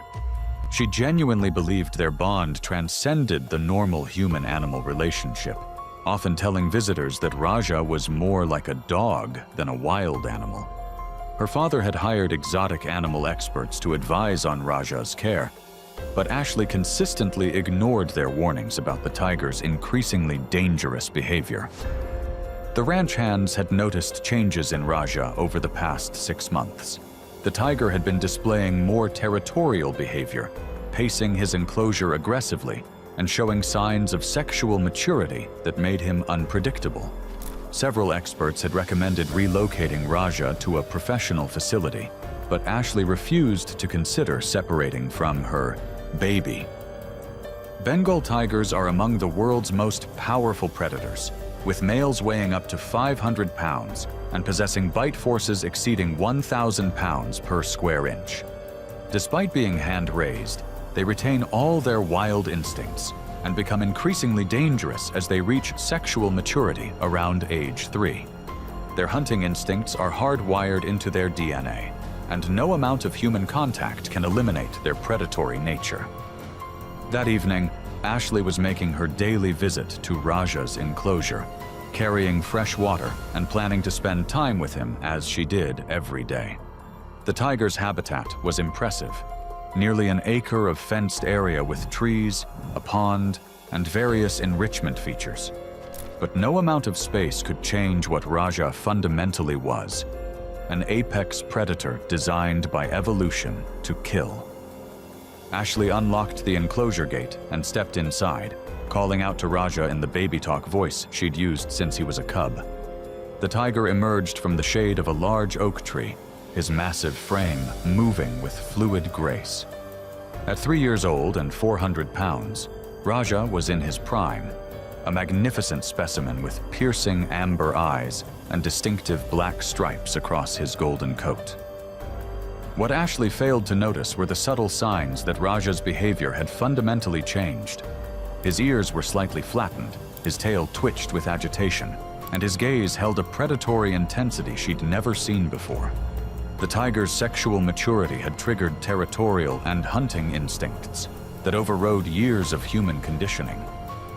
Ashley bent down to fill Raja's water bowl, turning her back on the tiger in a gesture of trust that would prove fatal. The movement triggered Raja's hunting instincts. The sight of prey bending over activated millions of years of evolutionary programming that no amount of bottle feeding could suppress. Raja launched himself at Ashley with explosive power, covering the 15 feet between them in a single bound. His massive paws struck her between the shoulder blades, driving her face first into the dirt. Before she could scream or struggle, Raja's jaws clamped down on the back of her neck with crushing force. The tiger's canine teeth, each over 2 inches long, punched through Ashley's cervical vertebrae like they were made of paper. Her spinal cord severed instantly, ending her life in less than 3 seconds. Raja's powerful jaw muscles contracted, ensuring the kill was complete before he released his grip and stepped back. Raja grabbed Ashley's lifeless body by the shoulder and began dragging her toward a corner of the enclosure, following the same behavior patterns his wild ancestors had used for millions of years. He positioned the body in a secluded spot and began the territorial guarding behavior typical of big cats protecting their kill. Ashley's absence wasn't noticed until she failed to appear for dinner 3 hours later. Roberto Martinez went looking for his daughter, following the path to Raja's enclosure that she walked every evening. What he found would haunt him for the rest of his life. Raja was lying beside Ashley's body in the corner of the enclosure, occasionally licking at the wounds while maintaining the alert posture of a predator guarding his prey. The tiger showed no recognition of Roberto's presence, treating him as a potential threat to his kill. Local authorities arrived within an hour, but there was nothing they could do for Ashley. Sheriff's deputies were forced to shoot Raja when the tiger refused to leave Ashley's body, showing aggressive behavior toward anyone who approached. The investigation revealed that Ashley had been warned repeatedly about Raja's changing behavior, but had dismissed expert advice as unnecessary caution. The Martinez family faced no criminal charges, as Texas law allowed private ownership of exotic animals with proper permits. Ashley's funeral was attended by hundreds of friends and family members who remembered her vibrant personality and love of animals. Roberto Martinez donated millions to wildlife conservation organizations, hoping his daughter's death might prevent others from making the same fatal mistake. While Ashley's naive trust in Raja proved deadly, Carlos Mendez's need to impress led him into an alligator's feeding frenzy. It was March 8, 2016, and the Miami evening was warm and humid, with the scent of jasmine and chlorine hanging heavy in the air around Carlos Mendez's Coral Gables mansion. The sprawling property featured a main house, guest quarters, and an elaborate backyard compound that housed his illegal collection of exotic animals. Hidden from neighbors by high walls and dense vegetation, the compound contained several custom-built pools where Carlos kept his prized alligators. Carlos Mendez was 34 and had built his fortune through a combination of legitimate business ventures and activities that existed in legal gray areas. His import-export company provided cover for various schemes, and his wealth allowed him to indulge in expensive hobbies that most people could never afford. His passion was collecting dangerous animals, particularly alligators, which he kept in violation of numerous local and federal laws. For 5 years, Carlos had been hand-feeding his alligators, taking pride in his ability to work with these prehistoric predators without formal training. He'd gradually acquired larger and more dangerous animals, including Diablo, an 8-foot male American alligator that weighed nearly 300 pounds. Carlos genuinely believed his experience made him an expert handler, despite having no scientific understanding of reptile behavior. That evening, Carlos was entertaining Maria, a woman he'd been dating for several weeks. He'd been drinking heavily throughout dinner, and his judgment was impaired by both alcohol and his desire to impress her with his fearless handling of dangerous animals. American alligators are apex predators that have remained virtually unchanged for millions of years. They can grow up to 14 feet long and weigh over 1,000 pounds, with bite forces exceeding 3,000 pounds per square inch, among the strongest of any living animal. Alligators are ambush predators with lightning-fast reflexes, capable of launching themselves from the water with explosive force. Diablo was Carlos's prize specimen, captured from the Everglades as a juvenile and raised in captivity for 8 years. Despite years of regular feeding, the alligator retained all his wild instincts and had never developed any tolerance for human presence. The 300-pound predator spent most of his time motionless in his custom pool, but his prehistoric brain was constantly alert for feeding opportunities. Carlos led Maria to Diablo's enclosure, a concrete pool surrounded by decorative landscaping. The alligator floated motionlessly in the center of the pool, only his eyes and nostrils visible above the dark water. Against his usual protocol and influenced by alcohol, Carlos decided to hand-feed Diablo instead of using the long feeding pole he normally employed. He wanted to show Maria how fearless he was, how completely he'd mastered these dangerous animals. Carlos knelt at the edge of the pool, holding a whole chicken just above the water's surface. Diablo's prehistoric eyes tracked the movement, his brain calculating distance and timing with predatory precision. The alligator began moving toward the food with slow, deliberate strokes of his powerful tail. Diablo positioned himself directly below the offered chicken, his massive jaws just inches from Carlos's outstretched hand. The alligator's feeding response was triggered by the proximity of the meat, and millions of years of evolution took over. Diablo launched himself from the water with explosive force, his jaws opening wide to reveal rows of conical teeth. But instead of grabbing just the chicken, Diablo's massive jaws clamped down on Carlos's entire forearm. The alligator's bite force crushed bone and severed arteries instantly, while his momentum dragged Carlos into the pool. Maria's screams echoed across the compound as Carlos disappeared beneath the dark water. Diablo began the death roll that made his species so deadly, spinning his massive body in the water while maintaining his grip on Carlos's arm. The rotational force generated tremendous torque, tearing Carlos's arm from his body while the alligator's weight held him underwater. Carlos's struggles grew weaker as drowning and blood loss overwhelmed his system. The death roll continued for nearly a minute, with Carlos's body being twisted and torn by forces no human could survive. Diablo's prehistoric instincts were fully engaged, and he showed no intention of releasing his prey until the feeding process was complete. Maria had called 911, but by the time emergency responders arrived, only pieces of Carlos remained floating in the bloodied water. Diablo had retreated to the far end of the pool, showing no unusual aggression toward the rescue team. Carlos was pronounced dead at the scene, though little remained of his body after Diablo's assault. The investigation revealed his illegal exotic animal collection and led to criminal charges against several associates involved in the smuggling operation. Diablo was euthanized by wildlife officials, along with the other alligators in Carlos's collection.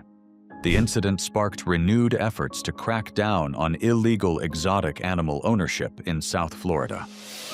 Carlos's funeral was a small affair, attended mainly by family members who had long worried about his dangerous hobbies.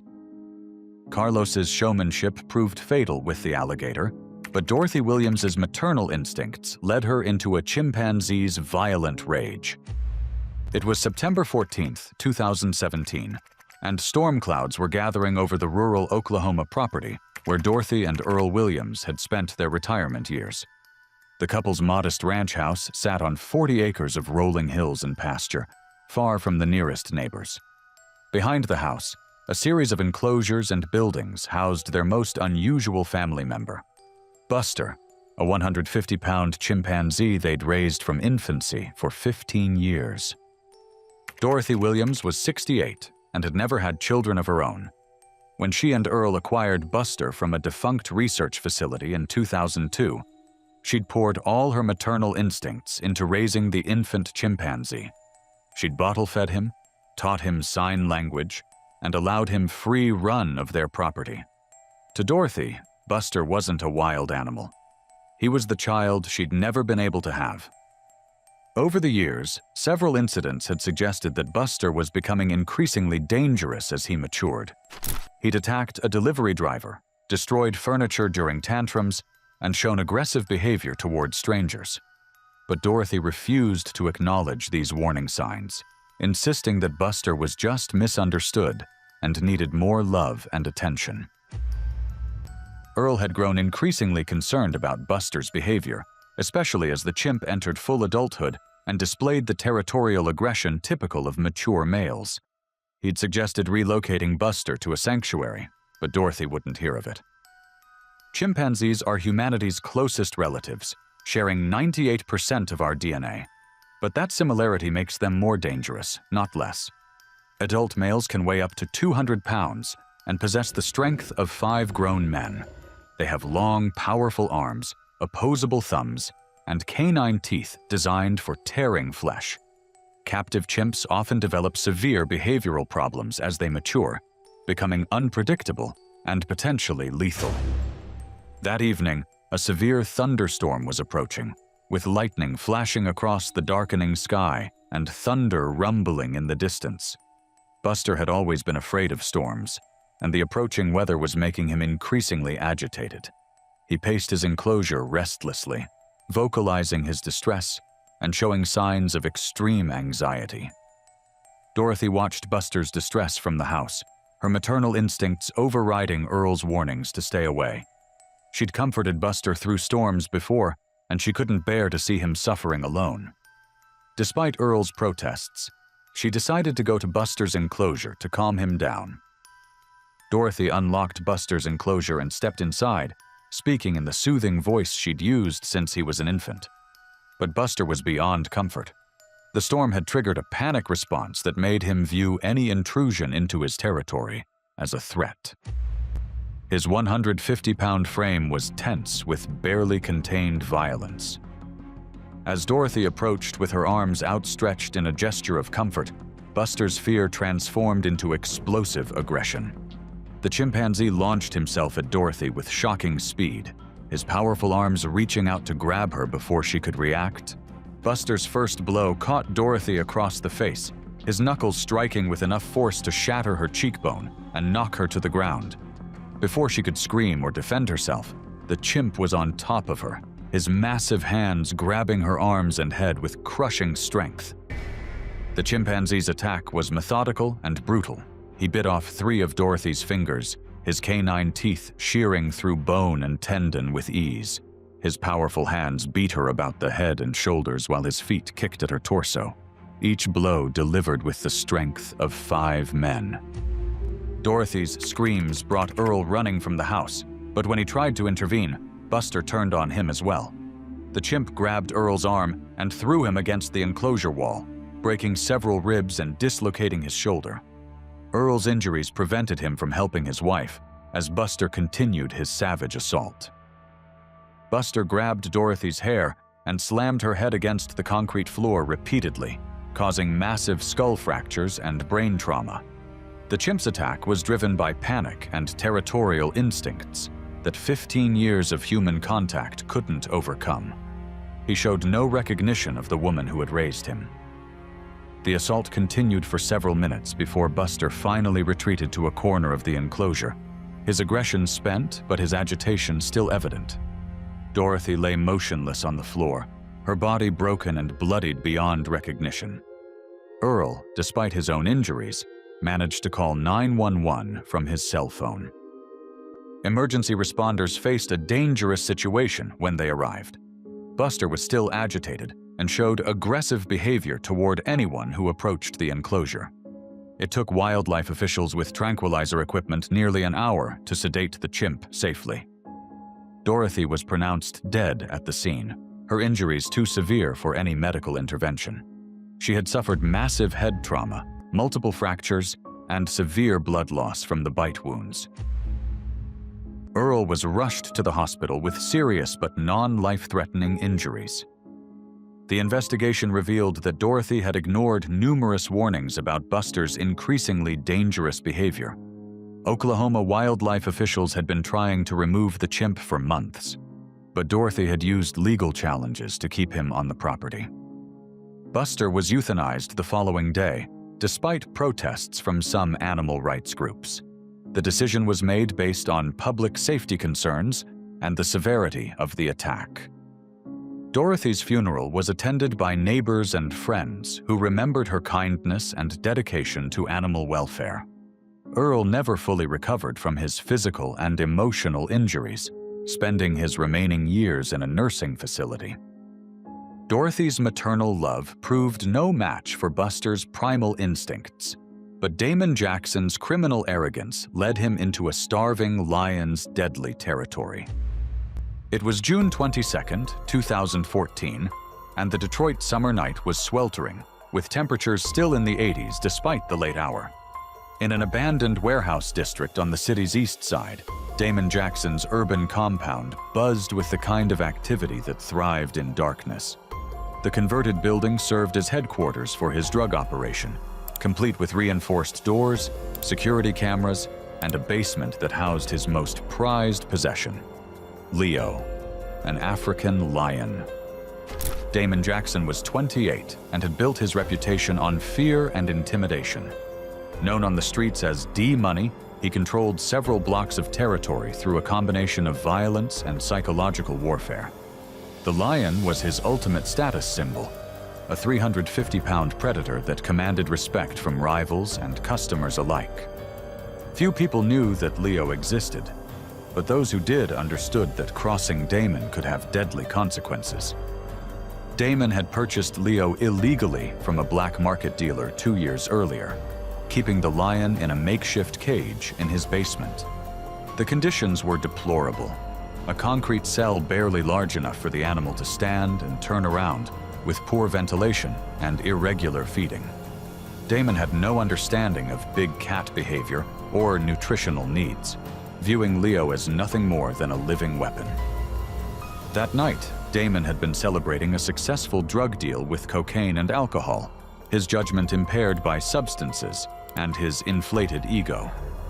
Several associates were present, and Damon decided to show off by entering Leo's cage to demonstrate his fearless control over the dangerous predator.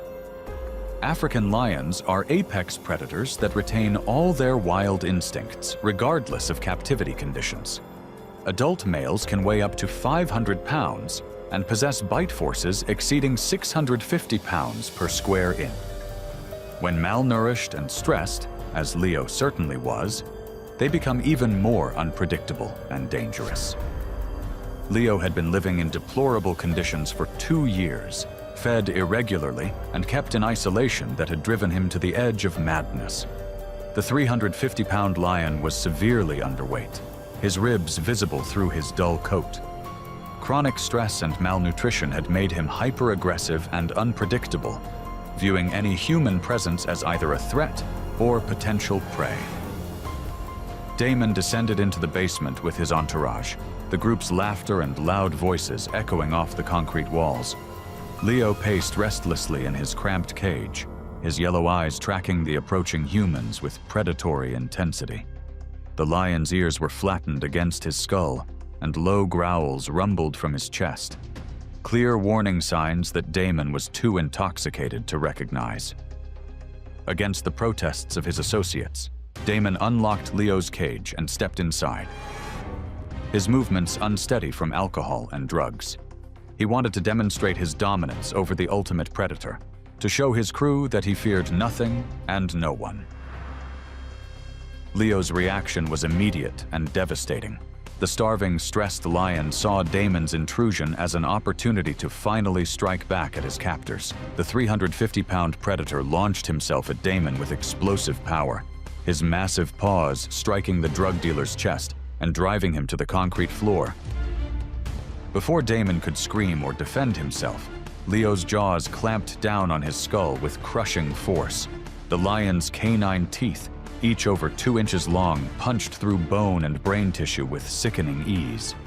Damon's body convulsed once as his nervous system shut down, then went completely limp in the predator's grip. But Leo wasn't finished. Years of starvation and abuse had triggered the lion's feeding instincts, and he began consuming his kill immediately. His powerful jaws tore away chunks of flesh while his claws raked across Damon's torso, opening the body cavity to access internal organs. Damon's associates screamed in horror as they watched their leader being devoured by the lion he'd kept as a status symbol. The basement filled with the sounds of tearing flesh and breaking bone, as Leo fed with the desperate hunger of a chronically malnourished predator. The commotion attracted neighbors who called 911, reporting screams and gunshots from the abandoned building. Police arrived to find Damon's associates fleeing the scene, leaving behind evidence of the drug operation and the gruesome remains in the basement. SWAT officers were forced to shoot Leo when the lion refused to leave Damon's partially consumed body. The magnificent animal died protecting his first real meal in months, his natural instincts finally satisfied after years of abuse and neglect. The investigation revealed the full extent of Damon's criminal enterprise, leading to dozens of arrests and the seizure of drugs, weapons, and cash worth millions of dollars. The discovery of Leo's illegal captivity sparked outrage among animal welfare groups. Damon's funeral was sparsely attended, with only immediate family members present. His death had effectively ended his criminal organization, and former associates wanted no connection to the man who'd been killed by his own pet lion. Damon's criminal arrogance proved fatal in Leo's cage, but Helen Kowalski's loneliness led her into a black bear's hungry desperation. It was November 11th, 2013, and the Montana winter was settling in early, with snow already covering the peaks of the surrounding mountains and temperatures dropping below freezing at night.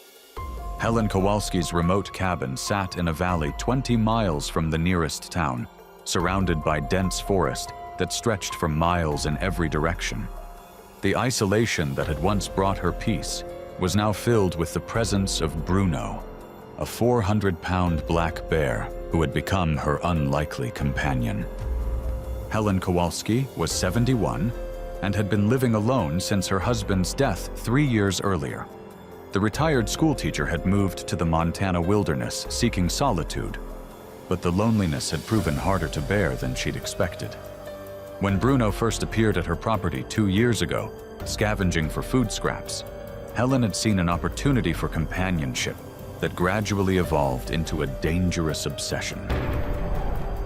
What had started as occasional food offerings had become daily feedings, with Helen providing Bruno with everything from table scraps to specially purchased meat. She'd grown to view the massive bear as her friend and protector, talking to him during his visits and finding comfort in his presence.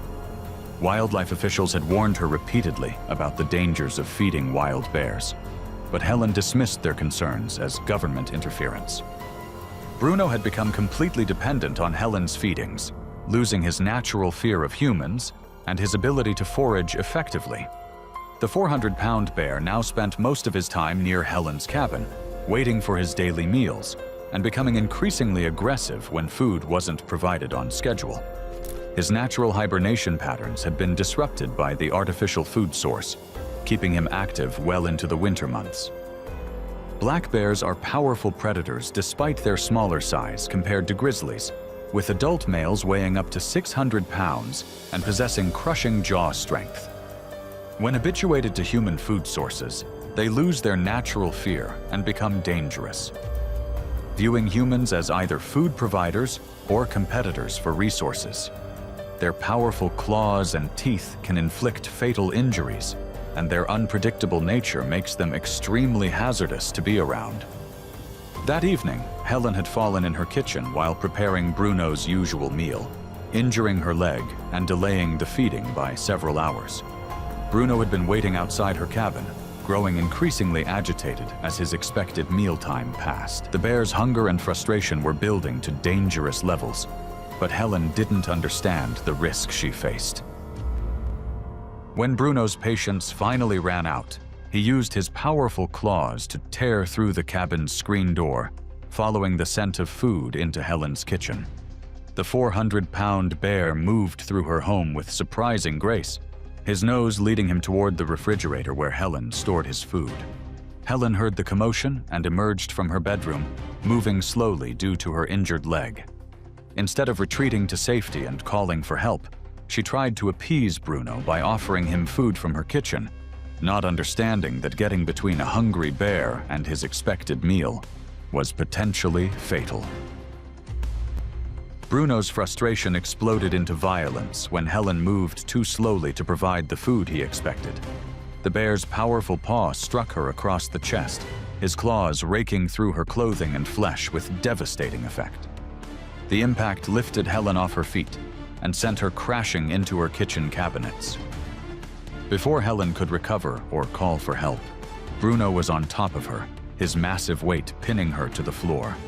The bear's jaws clamped down on her shoulder and neck, his teeth punching through muscle and bone with crushing force. Helen's screams echoed through the empty cabin as Bruno continued his assault.